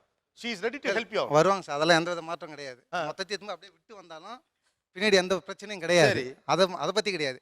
எனக்கு வந்து பார்த்தீங்கன்னா இப்போ ஃபுல் அண்ட் ஃபுல் இப்போ ஆஃபீஸ் போயிட்டு வரேன், பசங்க கூட இருக்கிறேன், ஒய்ஃப் கூட இருக்கிறேன், ஒரு என்டர்டைன்மெண்ட்டோடு இருக்கேன். அதே நான் பிஸ்னஸ்ன்னு ஸ்டார்ட் பண்ணிட்டேன்னா பர்சனல் லைஃப்பை தூக்கி தூரமாக வச்சுட்டு ஒன்லி பணம் இதை மட்டுமே தான் யோசிக்க தோணும். வெஞ்சரை தான் காப்பாற்ற வேண்டியிருக்குங்கிறீங்க. என் பணத்தோட வாழ்க்கை வேணாம் சார். முதல்ல இருக்கிறத காப்பாற்றுறதுக்கான வேலை தான் நடக்கும். ஆமாம், பணத்தை தேடி நம்ம போக வேணாம். இதை எப்படி பார்க்குறீங்க? பணத்து பின்னால் ஓட நான் தயாராக இல்லை. எனக்கு ஒரு அமைதியான ஒரு சின்ன கூடு மாதிரி ஒரு லைஃப் இருக்கு. கொண்டாடி பணம் தான் வேணும், அப்புறம் தான் அதை வச்சுதான் லைஃபே. சார் பணம் மட்டும் இங்கே இருக்கும் சார், பொருள் இங்கே இருக்கும். நம்ம இங்கே இருக்கிறவங்க யாருமே வந்து பர்மனெண்ட்டாக இருக்க போகிறது கிடையாது. இல்லை, ஒருவேளை அரிசி கடை வைக்க யோசிக்கிறாரா அவரு? இதுதான் பிஸ்னஸ் வேண்டாம், எனக்கு மாச சம்பளம் அதுக்குள்ள பட்ஜெட் போட்டு இருந்துக்கலாம். நாளைக்கு வருமா வராதான்லாம் எனக்கு யோசிக்க முடியாது. நான் அடுத்த மாசம் ஒரு செலவு இருக்குன்னா நமக்கு இந்த சேலரி வரும், அதுல நம்ம அதை சரி பண்ணிக்கலாம் அப்படின்ற மைண்ட் செட்டே இருக்கா. என்னால அப்படியே கணக்கு போட்டு நம்மளால எப்பவுமே குடும்பம் பண்ண முடியாது. குட் கப்பல். ஆக்சுவலாக இந்த மாதிரி காம்போ கிடைக்கிறது கஷ்டம். நீங்கள் கொஞ்சம் கரெக்டாக அவங்க நாலேஜையும் கான்ஃபிடென்ஸையும் எடுத்துக்கலாம். நீங்கள் அவருடைய பொறுமையும் பிளானையும் கொஞ்சம் கரெக்டாக ஃபாலோ பண்ணிக்கலாம். பட் இட்ஸ் வெரி குட் டிபேட்டுங்க, நிறைய வீடுகள் நடக்கிறது. அவங்க சொன்னது தவிர உண்மையிலேயே உங்கள் வேலை ஏன் அவங்களுக்கு பிடிக்கல? டிரைவர் வந்து எங்கேயாச்சும் தவறு பண்ணி இடிச்சா கூடங்க கண்டக்டரும் பார்க்க மாட்டேன், டிரைவரும் பார்க்க மாட்டாங்க. அடி இவ்வளோ உயர் வேலியெல்லாம் பார்த்துட்டீங்கன்னா அப்போ ரொம்ப ரொம்ப சிறுசாக தெரியுங்க. தாண்டிடுவோங்க, தாண்டி வந்து அடிப்பாங்க. ரைட்டு, ஓடி இருக்கிறாங்க வேலி வேலியா ஓடி இருக்கீங்க. ஓஹோ, அதான் பிரச்சனை வந்தப்போ தப்பு பண்ண டிரைவருங்க. சரி, யூனிஃபார்ம் போடுற எல்லாத்தையும் அடிப்பாங்க. சரி, இவர் என்ன வேலை பார்த்தா உங்களுக்கு ஓகே? எங்கள் வேலையே தச்சு வேலை. நாங்கள் விஸ்வரமா சேர்ந்தவங்க. தச்சு வேலை, கொள்ளு வேலையில எல்லாம் நல்லா கதவு நிலவு இந்த வேலைகள்லாம் பண்ணி நல்லா இருக்காங்க வசதியாக. அந்த தொழில் பயின்று இருந்தால் நான் இன்னைக்கு பெரிய ஒரு ரவுடியாவோ ஒரு பெரிய இதாக மாறி இருப்பேங்க. ஏன் அப்படி? என்னை வளர்த்தின பாட்டியமாக எனக்கு வந்து சாகரப்பா வந்து சொல்லி போனது, நான் சின்ன குழந்தையே ஃபாதர் மதரை பிரிஞ்சுட்டேங்க. நீ வந்து தனியாக இருந்தீங்கன்னா தொழில் பண்ணினா நீ யாரும் கட்டுப்படுத்த முடியாது. நீ ஒரு கவர்மெண்ட் ஜாப்ல இருந்து 100 பேருக்கு பதில் சொல்லிட்டு இருந்தீங்கன்னா தான் நீ கண்ட்ரோல் இருப்ப அப்படின்னு அவங்க வந்து சொல்லிட்டு செத்து போயிட்டாங்க. அவங்க செத்து அவங்களோட ஆசீர்வாதம் எனக்கு இந்த கவர்மெண்ட் ஜாப் கிடைச்சதுங்க. இருக்குங்க சார், கவர்மெண்ட் ஜாப் நல்ல வேலை தாங்க சார். இருந்தாலும் நம்மளுக்கு 20ஆம் தேதி ஆனால் பணம் இல்லைங்க சார். கடன் வாங்கி தாங்க சார் பிள்ளைகளை படிக்க வைக்கணுமா இருக்குது, ஹாஸ்பிட்டல் செலவு பண்ணணுமா இருக்குது. நான் அதை விட்டு வேறு எது மாதிரி தொழிலெல்லாம் பண்ணி பார்த்தேங்க சார். அந்த கண்டக்டர் தொழில் செஞ்சுட்டு அது பண்ணால் சூட் ஆக மாட்டேங்குதுங்க. செட் ஆகலை உங்களுக்கு? ஆமாங்க, செட் ஆகலைங்க. ஓகே, ஒன்றா பாப்பா மேரேஜ் எல்லாம் முடிச்சுட்டுங்க. இன்னும் 4 வருஷம் சர்வீஸ் இருக்குதுங்க. அது முடிச்சுட்டு தான் அதை செய்யணும். ஓகே, சர்வீஸ்னு 4 வருஷம் தான் இருக்குது. 5 வருஷம் இருக்குங்க சார். ஓகே, அந்த 5 வருஷம் வரைக்கும் இதில் போகிறதா பெட்டர் நினைக்கிறீங்க? வேறு வழி இல்லைங்க. உங்கள் மனைவி சொன்னது அவங்க பாயிண்ட் ஆஃப் வியூ. உண்மையிலேயே உங்கள் மனைவிக்கு உங்கள் வேலையை முடிக்கல? சார், நான் டாஸ்மாகில் வேலை செய்யுதுன்னு அவங்க சொல்லிக்கிறதுக்கு ரொம்ப கஷ்டமாக தான் இருக்கும். எனக்கும் அதில் வேலை செய்யும் போது நிறைய பேரோட ரொம்ப முடியாதவன்லாம் வருவான், ரொம்ப கஷ்டப்படுத்துவானுங்க வந்து ஓவராக குடிச்சு. நாட்டில் அவங்களுக்கு நான் திருப்தியாக சொல்லிவிடுவேன், நாட்டில் குடிக்கிறவன் வந்து 80% பேர் ஏதோ ஒரு வகையில் மதுவுக்கு அடிமையாயிருக்கான். ஆனால் 2% பேர் விற்கிறது ஒன்றும் தப்பு இல்லை. நான் அந்த லெவலில் போயிட மாட்டேன். அவங்களுக்கு ஒரு பயம் இருந்துனே இருக்குது. நம்மக்கிட்ட குடிக்கலன்னு சொல்கிறாரு, ஒரு வேளை குடிச்சிருவாரோ அப்படின்ற பயம் அவங்களுக்குள்ளே இருக்குது.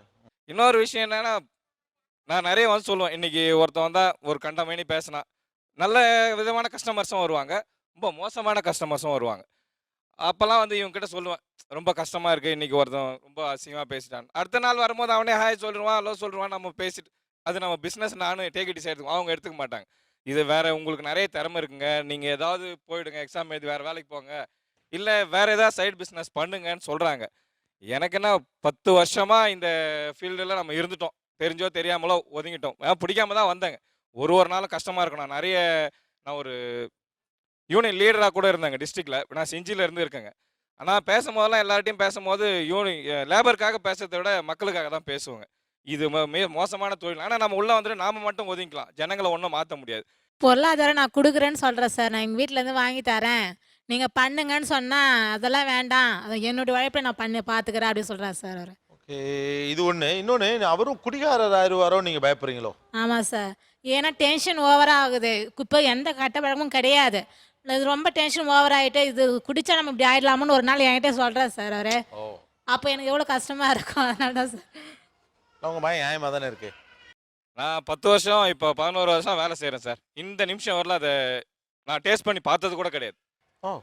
கண்டிப்பாக நான் உங்ககிட்ட ஒரு உண்மையை சொல்கிறேன். எங்கள் கிட்ட வேலை செஞ்ச 32,000 பேரில் குறைஞ்சபட்சம் ஒரு 80% பேர் இதை சாப்பிடாம போய் படுக்கிறது கிடையாது. நிறைய பேர் காலையிலேயே சாப்பிட்டு வேலைக்கு வர்றவங்கலாம் இருக்காங்க. இதுக்கு அடிமையாகி குடும்பமே மோசமான நிலைமையில் இருக்கிறவங்களாம் நிறைய பேர் இருக்காங்க.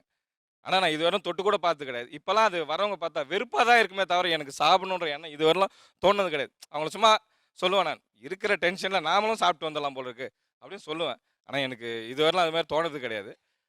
மற்றபடி இது எனக்கு பிடிச்சின்லாம் வேலை செய்யறதில்ல, வேறு வழி இல்லாமல் இருக்கேன் நான். அவ்வளோ வேறு வழி இல்லாமல் தான் செய்கிறேங்கிறாரு. அப்படி ஏன் சார் செய்யணும்? அதை விட்டுட்டு ஏன்னா பிஸ்னஸ் கோழி பிஸ்னஸ் பண்ணுறேன்றாரு, கோழி பண்ண வைக்கிறேன்னு சொல்கிறாரு. அப்படி ஏதாவது செய்யுங்கன்னு சொல்கிறேன், அதை செய்ய மாட்டேங்கிறா சார். நான் சொல்கிறது செய்ய மாட்டேறேன் சார். நல்ல வேலைமா கோழி வைக்கல. இதுதான் பிரச்சனை. இந்த அவசரத்தில் நீங்கள் நெருக்கல எதையாவது ஒன்று வாங்கிட்டு அப்புறம் டாஸ்மாக் வாசலில் கிடப்பார். Hope for the best. பக்கத்தில் அதான் மேனுஃபேக்சரிங் கம்பெனியில் ஒர்க் பண்ணிட்டு இருக்கேன். சரி, என்னோட வேலைக்கு படிப்புக்கு தகுந்த மாதிரி வேலை இல்லை அப்படின்ற மாதிரி அடிக்கடி சொல்லுவாங்க. அதை ஏன்னா நீங்கள் இவ்வளோ படிச்சிருக்கீங்க, இதில் வந்து கம்மியாக தான் வேலை, அதுக்கு தகுந்த மாதிரி வேலை இல்லை அப்படின்னு சொல்லுவாங்க. சம்பாத்தியம் பத்தல நினைக்கிறீங்களா? சம்பாத்தியம் கம்மியாக தான் இருக்குன்னு ஃபீல் பண்ணுறேன். ஆமாம், சம்பாத்தியம் கம்மியாக இருக்குது. என்ன செய்யணும்? இவர் பிஸ்னஸ் பண்ணணும். நான் பிஸ்னஸே வேணாம் அப்படின்னு சொல்லிட்டு இருக்கேன் நான். ஏன்னா பிஸ்னஸ்ன்றது பார்த்தீங்கன்னாக்கா ரெகுலர் கம்பெனி ஒர்க் அப்படின்னா மந்த்லி 25th ஆனால் எனக்கு சேலரி கிரெடிட் ஆகும். சரி. அதனால் அதில் ஒரு ஹாப்பி. பிஸ்னஸ் அப்படின்னாக்கா காலையில் 8 மணிக்கு போனோன்னாக்கா நைட்டு 10 மணி வரைக்கும் வேலை பண்ணணும். மேபி நைட்டு வராமல் கூட இருக்கலாம். என்ன படிச்சிருக்கீங்க? MS. MSc. MS master of science in manufacturing management. MS படிச்சிருக்கீங்களா? ஆமாம் sir. Not MSc. Master of science in manufacturing management. அதான் எம்எஸ் படிச்சிருக்கீங்க. ஓகே, எம்எஸ் படிச்சிருக்கீங்க. What's your salary? 35. 35,000. அது ஓகே? பத்தல. எவ்வளோ இருந்தால் பெட்டராக இருக்கும்? ஏன் இந்த படிப்பு பெரிய படிப்பு தான் இல்லையா? இல்ல இப்போ அவங்க எம்எஸ்க்கு ஏத்த மாதிரி வேலை இல்ல. வேலையே எம்எஸ்க்கு ஏற்ற மாதிரி வேலை இல்லைங்களா? இதுக்கு என்ன மாதிரி வேலை இருந்து ஆக்சுவலாக இருக்கும் பொதுவா? எனக்கு தெரியல அவங்க உங்களுக்கு தெரியல. ஆனா எம்எஸ்க்கு இந்த வேலை சின்ன வேலைங்க. சின்ன வேலை. ஆனா இந்த எம்எஸ் டிகிரி போட்டுட்டு ரெஸ்யூம்ல போட்டு போனாங்கன்னா நீங்க வந்து ஹையர் குவாலிஃபைடா இருக்கீங்க, உங்க படிப்புக்கு ஏத்த மாதிரி வேலை எங்க கம்பெனில இல்ல அப்படின்னு சொல்லிட்டு ரிட்டர்ன் வந்துட்டாங்க. இல்லை எனக்கு கஷ்டமாக தான் இருக்குது. ஏன்னா ஃபர்தராக வேறு எது இன்னும் போகணும் அப்படின்னு சொல்லிட்டு. ஆனால் எடுத்தனே ஃபஸ்ட்டு அகலக்கால் விரிக்கக்கூடாது அப்படின்றால நான் பொறுமையாக ஸ்டெப் பை ஸ்டெப்பாக மேலே போகலாம் அப்படின்ற மாதிரி தான் நான் என்னோடய பிளான். அவங்க வந்து சீக்கிரமாக வேறு இது பண்ணணும், வேறு கடை ஏதாவது ஓப்பன் பண்ணணும், பிஸ்னஸ் ஏதாவது ஒன்று ஆரம்பிக்கணும் அப்படின்னு சொல்லிட்டு இருப்பாங்க. இல்லை பேரலாமா ஒரு 35,000 ஒரு சுமாரான பணம் தான், ஓரளவு இன்னைக்கு டீசெண்டான சம்பளம் தான். ஏன் அது பத்தலைன்னு? அது இப்போ பையனுக்கு இப்போ இன்டர்நேஷனல் ஸ்கூல் சிபிஎஸ்சி சிலபஸ்ன்றப்ப அந்த லெவலுக்கு இல்லை. இப்போ நாங்கள் வீட்டையும் பார்க்குறோம், சொன்ன மாதிரி கார் லோனும் கட்டணும், வீட்டு கடனும் இருக்குது, இதுவும் பார்த்துட்டு பையனுக்கு ஸ்கூல் ஃபீஸும் கட்டணும்னா அப்புறம் அதுக்கு மேட்ச் ஆகல. பேரலா உங்ககிட்டே நான் கேட்குறேன், உங்களுடைய தகுதிக்கு உங்கள் படித்த படிப்புக்கு நீங்கள் பண்ணுற வேலை எவ்வளவு கீழே இருக்க வேலை? ஐ மீன் தகுதியில் கேட்கல, பொருளாதார ரீதியாக ரொம்ப கம்மி தான் சார். ரொம்ப கம்மி தான். அப்போ நேச்சுரலி வேற ஒன்றுக்கு தானே போகணும்னு யோசிக்கணும். இல்லை வேற ஒன்று தான் போகணுன்னு பார்க்குறோம். ஆனால் இப்போ எடுத்தோடனே இப்போ வேறு எங்கேயும் போனாக்கா நான் முதல்ல என்ன வந்து என்னோடய குவாலிஃபிகேஷன் தகுந்த மாதிரி நான் என்னோடய வேலையில் இன்னும் கொஞ்சம் இம்ப்ரூவ் பண்ணிக்கணும்னு பார்க்குறேன். நான் கொஞ்சம் ஸ்டேபிளாக இருக்கும், ஒரு மேனேஜர் கேட்டகரிக்கு இன்னும் கொஞ்சம் ஸ்டேபிளாக இருந்துட்டாக்கா அதுக்கப்புறம் நம்ம போகலாம் அப்படின்னு சொல்லிட்டு இருக்கணும். இப்போயே ஒன்றுமே தெரியாமல் மேனேஜர் வேலைனாக்கா நம்ம ஜஸ்ட் இன்டர்வியூ அட்டன் பண்ணால் எங்கே வேணாலும் கிடைக்கும். ஆனால் இன்டர்வியூ அட்டன் பண்ணதுக்கப்புறம் அங்கே உள்ள ரியல் லைஃப்பில் நம்ம ஒர்க் பண்ணணும். இன்னும் கொஞ்சம் ஒரு 2 வருஷம் எக்ஸ்பீரியன்ஸ் இருந்தால் பெட்டராக இருக்கும். இப்போ எனக்கு 33 ஆகுது, இன்னும் ஒரு 2 வருஷம் இந்த மாதிரி இருந்துட்டுனா அதுக்கப்புறம் போனாக்கா கொஞ்சம் மெச்சூரிட்டி இன்னும் நல்லா வரும், ஒர்க்கும் நல்லா இது யூஸ்ஃபுல்லாக இருக்கும். அப்படி ரொம்ப இன்ட்ரெஸ்டிங்கான ஒரு சப்ஜெக்டாக இது. கொஞ்சம் மனம் விட்டு பேசுவது ரொம்ப நல்ல விஷயம். பிகாஸ் அப்போ தான் ஒருத்தருக்கு ஒருத்தர் ஒரு இன்ட்ராக்ஷன் லெவலில் இதை பேசுகிறதுக்கான வாய்ப்புகள் அதிகரிக்கும். எல்லா வேலையுமே நல்ல வேலை தான் அப்படின்னு நம்ம சொல்கிறோம். ஆனால் சமூகம் ஒரு மனிதரை அவருடைய வேலையிலிருந்து கவனிக்கிறது. ஸோ இந்த என்னுடைய கணவர் பார்க்குற இந்த வேலை எனக்கு பிடிக்கவில்லை என்று சொல்லுகிற பெண்கள் அதற்கு பல காரணங்களை முன்வைக்கிறாங்க. அவங்க எஜுகேஷனாக இருக்கலாம், அல்லது பொருளாதாரமாக இருக்கலாம், நிலையற்ற தன்மையாக இருக்கலாம், சமூகம் தப்பாக பார்க்குறதா இருக்கலாம். பட் ஆண்கள் ரொம்ப கால்குலேட்டிவாக தங்களுடைய லைஃபை மூவ் பண்ண முயற்சி பண்ணுறாங்க. தொடர்ந்து பேசுவோம் ஒரு சிறிய இடைவெளிக்கு பிறகு. சிறப்பு விருந்தினர்களோடு ஸ்டே டியூன் வித் அஸ். இது Aachi Masala Neeya Naana powered by எல்டியா, co presented by Sunland refined sunflower oil. நீங்கள் பார்த்துக் கொண்டிருப்பது உங்கள் Vijay. Welcome back to Aachi Masala Neeya Naana powered by எல்டியா, co presented by Sunland refined sunflower oil. என்னுடைய கணவர் இந்த வேலை பார்க்கிறார், அந்த வேலை எனக்கு பிடிக்கல அப்படின்னு சொல்லக்கூடிய பெண்கள் அதற்கு என்ன காரணத்தை முன்வைக்கிறார்கள், அவருடைய கணவன்மார்கள் என்ன விஷயங்களை அதற்கு பதிலாக சொல்கிறாங்க அப்படின்னு பேசிகிட்டு இருக்கோம். ரொம்ப நுணுக்கமாக நிறைய வீடுகள் நடக்கக்கூடிய ஒரு விஷயம்தான். நம்ம கூட சேர்ந்து பேசுறதுக்காக தமிழகத்துடைய முக்கியமான பிரபலமான எழுத்தாளர்களில் ஒருவர் திரு எஸ் ராமகிருஷ்ணன் அவர்கள் நம்மோட. முதல் கேள்வி என்னன்னா, பணம், பொருளாதாரம் இதை தாண்டி என்னுடைய வேலையை ஸ்டேட்டஸ் அப்படிங்கிற ஒரு பாயிண்ட் ஆஃப் வியூலேருந்து அவங்க வேணாம் அப்படின்னு நினைக்கிறாங்கிறவங்க யார் யார்? என்ன வேலை பார்க்குறீங்க? கார் சர்வீஸ் டெண்டர் வச்சிருக்கேன் சார். ஓகே, அவங்களுக்கு வந்து அதை சொல்கிறது தான் சங்கடமா? நான் மெக்கானிக்கல் ஆக்சுவலாக. பட் சொசைட்டியில் சொல்லும்போது மெக்கானிக் தானே அப்படின்னு சொல்லுவாங்க. ஓகே. பட் எனக்கு தெரியும் நான் என்ன லெவலில் ஒர்க் பண்ணிட்டு இருக்கேன், என்ன மாதிரி வெஹிக்கிள்ஸ் பார்த்துட்டு இருக்கேன்றது எனக்கு தெரியும். நான் வேர்ல்ட் கிளாஸ் வெஹிக்கிள்ஸ் எல்லாமே பார்ப்பேன். பட் சொசைட்டியில் பொறுத்த வரைக்கும் அவங்களுக்கு ஒரு ரெகக்னேஷன் கிடைக்கல. போய் சொன்னாலும் மெக்கானிக் தானே அப்படின்ற மாதிரி பேசுகிறாங்க. ஸோ இப்போ நீங்கள் அவங்களுக்கு வெளியில் சொல்ல முடியல, சொன்னாலும் புரிஞ்சுக்க மாட்டேங்கிறாங்க, அல்லது அவங்களுக்கு சொல்ல வரல. அதனால் உங்களை என்னென்ன சொல்கிறாங்க, என்ன செய்ய சொல்கிறாங்க, என்னென்ன சொல்கிறாங்க, என்ன நெருக்கடிகளை சந்திக்கிறீங்க? வேலைக்கு அவங்க பிஸ்னஸ் பண்ணுறதே பிடிக்கல அவங்களுக்கு. ஃபர்ஸ்ட் ஆஃப் ஆல் அவங்க காலையிலோட நீட்டாக போயிட்டு ஒரு 6-6:30 மணிக்கு நீட்டாக வந்துருங்கிறாங்க. அவ்வளோதான். என்ன வேலை இப்போ சொல்கிறாங்க? கவர்மெண்ட் ஜாப் போ அப்படிங்கிறாங்க. எனக்கு பிடிக்கல, அது பிடிக்கலன்றது ஃபஸ்ட்டு ட்ரை பண்ண கிடைக்கல. பட் எல்லாருக்கும் ஒரு ஆசை இருக்கும், அதுக்கப்புறம் எனக்கே பிடிக்காமல் போச்சு. ஸோ பிஸ்னஸ் மேலே தான் எனக்கு இன்ட்ரெஸ்ட்டு, அவங்களுக்கு வேலைக்கு போக தான் இன்ட்ரெஸ்ட்டு. நீங்கள் அவங்கள கன்வின்ஸ் பண்ண முடியலையா? நீங்கள் ட்ரை பண்ணியிருக்கீங்களா? ட்ரை பண்ணியிருக்கேன். நானும் சொல்லியிருக்கேன் அவங்ககிட்ட, சரி இந்த பிஸ்னஸ் பிடிக்கல, சரிவா மெடிக்கல் ஷாப் வைக்கலாம். அவங்க அந்த ஃபீல்டில் தான் இருக்காங்க, பிஃபார்ம் படிச்சிருக்காங்க, அதுக்கும் ஒத்து வரல. சரிவா நம்ம ஊரில் போய் வேறு ஸ்பேர் பார்ட்ஸ் கடை வைக்கலான்னா என்னை விட்டு வெளியூர் போகாதுன்னு சொல்லிட்டு அழுகுறாங்க. இல்லை சார், ஆக்சுவலாக நான் சொன்னது என்னென்னா, ஒரு அவங்க நல்லா படிச்சிருக்காங்க, ஏதாவது ஒரு கவர்மெண்ட் ஜாப் போகலாம், ஏதாவது எக்ஸாம் எழுதலாம், இது பண்ணலாம். நான் இதுக்கு ஏற்கனவே ஒரு 2 3 எக்ஸாம் ட்ரை பண்ணியிருக்காங்க. ஆனா அவங்க படிக்கல. அது எனக்கு நல்லா தெரியும். அவங்களுக்கு இன்ட்ரெஸ்ட் இல்ல. அதனால அவங்க படிக்கல. நான் படிங்கன்னு சொல்லி நான் பக்கத்திலேயே உட்காந்து நைட்டெல்லாம் தூங்காம கூட நான் உட்காந்துருக்கேன் அவங்க பக்கத்திலே. இல்லை நான் என்ன கேட்குறேன்னா பள்ளிக்கூடத்தில் பையன் பக்கத்தில் உட்காந்து படிக்க சொல்கிறது அது வேற அது ஒரு நிலை. உங்களுக்கு இந்த வேலையில் என்ன பிடிக்கல அப்படின்னு? அது எப்படி சொல்றது? அது மெக்கானிக்குங்கிறது எனக்கு பிடிக்கல சார். என்ன மெக்கானிக்ங்கிறதுல உங்களுக்கு என்ன பிரச்சனை? இருந்தாலும் எனக்கு பிடிக்கல சார். எனக்கு அந்த இதுவே பிடிக்கல. அவர் வந்து ஏதாவது ஒரு கவர்மெண்ட் ஜாப் போகணும்னு நான் ஆசைப்படுறேன். நான் ஒரு 4-5 வரிசையாக கேட்குறேன், உங்களுக்கு எது பிடிக்கலன்னு சொல்லுங்கள். அவருடைய உடை, அதாவது ஏன்னா என்னதான் பணம் பண்ணாலும் கூட கொஞ்சம் அழுக்கா கசகசன்னு இருக்க மாதிரி ஒரு உடை, அது பிடிக்கலையா? ஆமா, அது பிடிக்கல. ஓகே. வெளியில் சொல்ல கூச்சமாக இருக்கா? கண்டிப்பா. அது வந்து ஆனால் ஃபஸ்ட்டு சொல்லும் போதே நான் அவங்க இன்ஜினியரிங் படிச்சிருக்காங்கன்னு சொல்லுவேன். அதில் என்ன வேலை பார்க்குறாங்கும் போது அவங்க இறங்கி வேலை பார்ப்பாங்க. அது சொல்லும் போது கொஞ்சம் இதுவாக இருக்கும். இந்த இன்ஜினியரிங் படிச்சுட்டு இவர் என்ன எப்படி இந்த வேலை தானே பார்க்குறாரு, இதை ஒரு 10வது படித்தவங்க கூட வேலை கற்றுக்கிட்டு பார்ப்பானே இந்த வேலையை, இதுக்கு எதுக்கு இன்ஜினியரிங் படிக்கணும் அப்படின்ற மாதிரி கூட சொல்லுவாங்க. சம்பாத்தியம் ஓகேயா? அதெல்லாம் ஓகே சார். சம்பாத்தியம்லாம் ஓகே? அதெல்லாம் ஒன்றும் பிரச்சனை இல்லை. சம்பாத்தியம் ஓகே தான், ஆனால் மெக்கானிக்குங்கிற பேர் ஓகே இல்லை. ஆமாம். ஓகே. அப்போ அவர் உங்களுக்கு இந்த வேலையை விடுங்க. உங்கள் மனசில் ஒரு பிம்பம் வச்சுருப்பீங்கல்ல, அவர் என்ன ட்ரெஸ் போட்டுக்கிட்டு வேலைக்கு போகணும், என்ன ட்ரெஸ்ஸோட ஆஃபீஸ்க்கு போகணும், என்ன மாதிரி லுக்கில் இருக்கணும்? நல்ல ஒரு அவர் போகும்போது நல்லா தான் போவார். நல்லா டிப்டாப்பாக நல்லா ட்ரெஸ் பண்ணிட்டு நல்லா நீட்டாக போவாங்க. அதே மாதிரி திரும்பி வரணும்னு ஆசைப்படுறேன். இதில் அவங்க பேச்சில் வந்து ஒரு ஒரு ப்ரெஷர் இருக்குது பாவம் அவங்களுக்கு, இல்லையா? அவங்களுக்கு புரிய வைக்க வேண்டியதான் உங்களோட வேலைன்னு நான் நினைக்கிறேன். இதில் இந்த உலகமே அப்படி இல்லைங்கிறத அவங்களுக்கு எப்படி புரிய வைக்கிறது எனக்கு தெரியல. போகிறபடியே போயிட்டு வரபடியே வர்றதுன்னு ஒரு உலகத்தில் ஒன்றுமே கிடையாது. இந்த பொசிஷனுக்கு நீங்கள் வர, இன்னைக்கு பண்ணிட்டு இருக்க இந்த பிஸ்னஸில் இந்த அளவு சக்ஸஸ்ஃபுல்லான பொசிஷனுக்கு வர நீங்கள் எவ்வளோ கஷ்டப்பட்டுருக்கீங்க? ரொம்ப கஷ்டப்பட்டிருக்கேன் சார். ஃபஸ்ட்டு பிஇ மெக்கானிக்கல் முடிச்சு 3000 ரூபாய்க்கு வேலைக்கு போனேன் ஃபஸ்ட்டு ஸ்டார்டிங்கில். அப்புறம் 5000 ரூபா. எல்லாரும் கேட்பாங்க, என்ன ஐடியில் முடித்தவன், இன்ஜினியர்னால என்ன தெரியும், பிஇ மெக்கானிக்கலாக ஐடியான்னு தெரியாது, என்னப்பா பிஇ படிச்சு 3000 ரூபாய்க்கு போகிற. நிறைய பேர் கேவலமாக கேட்டிருக்காங்க. 5 7 8 15 20 25. எனக்கு சம்பளம் கூட ஒரு மேட்டர் இல்லை, பட் ஒர்க் பண்ணுற இடத்துல ஒரு பீஸ் ஆஃப் மைண்ட் கிடையாது, ஜாப் சாட்டிஸ்ஃபேக்ஷன் இல்லை. ஸோ அதனால தான் நான் பிஸ்னஸ் பண்ணணுன்றதுக்காகவே ஒரு முடிவுக்கு வந்தேன். எனக்கு என்னென்னா, இப்போ கல்யாணம் பண்ணுற வரைக்கும் வேலைக்கு தான் வேலை தான் பார்த்துட்டு இருந்தேன். கல்யாணம் பண்ணி முடிச்சதுக்கப்புறம் தான் பிஸ்னஸ்ன்றது, ஏதோ ஒரு பிஸ்னஸ் நல்லபடியாக செய்யணும், ஏமாற்றக்கூடாது, பொய் சொல்லக்கூடாது. நீங்கள் பண்ணுற வேலையில் எவ்வளோ சந்தோஷமாகவும் திருப்தியாகவும் இருக்கீங்க? ரொம்ப 200% சார். 200% சந்தோஷமாக இருக்கேன். எனக்கு கேள்வி கேட்க யாரும் கிடையாது, நான் தான் எல்லாமே. அப்படிங்கும் போது நமக்கு ஒரு சந்தோஷமாக இருக்கும். ஒரு 15 பேர் 20 பேர் நம்மளை நம்பி பொழைக்கிறான், அவனுக்கு ஒரு வேலை கொடுக்குறோம், அந்த சந்தோஷம் இருக்குது. வருமானத்துக்கு வருமானமாச்சு, நினச்ச நேரத்துக்கு போகலாம். இப்போ காலையில் ஏதோ ஒரு முடியலைன்னா கூட ஒரு 1 hour per ரெஸ்ட் எடுத்துகிட்டு போகலாம். நம்ம இது யாரும் கேட்க ஃபோன் பண்ணி ஃபோன்லேயே எல்லா வேலையெல்லாம் முடிச்சிருவோம். ஆனால் இந்த தொழிலில் உங்களுக்கு எவ்வளோ நம்பிக்கை இருக்குது? இதிலே வாழ்க்கையில் வளர்ந்து பெரிய இடத்துக்கு போக முடியும் நம்பிக்கை இருக்கா? இருக்குது, கண்டிப்பாக இருக்குது. இருக்கனால தான் நான் ஆரம்பிக்கிறேன், நம்பிக்கை இருக்குது. அதனால தான் ஆரம்பித்தேன் இந்த தொழிலே. நான் இன்னும் என்னோட எய்ம் என்னென்னா, ஒரு 10 வருஷம் அதிகபட்சம், இன்றைக்கி 30 வயசு ஆகுது எனக்கு, ஒரு 40 வயசுக்குள்ளே என் கம்பெனி பேரை சொன்னால் சிட்டி லெவலில் எல்லாருக்கும் தெரியணுன்றதான் என்னோட எய்ம். அதை நோக்கி தான் போய்கிட்டு இருக்கேன். கான்ஃபிடன்ஸ் இருக்குது, கண்டிப்பாக செய்வேன் அதை. அதான் என்னோட இது. இவர் பேசுகிற பேச்சில் இந்த நம்பிக்கையும் இந்த தொழிலில் கிடைக்கக்கூடிய சந்தோஷமும் வேறு தொழிலில் வருமா? அது கொஞ்சம் டவுட் தான். டவுட் தானே, அப்புறம் என்ன சிக்கல்? இருந்தாலும் சரி, நமக்காக உழைக்கிறாங்க, அது புரியுது எனக்கு. எனக்காக தான் எல்லாம் செய்கிறாங்க, ஃபேமிலிக்காக தான் பண்ணுறாங்கன்னு. இருந்தாலும் அது ஒரு நெருடலாகவே இருக்குது அந்த மெக்கானிக்குங்கிறது.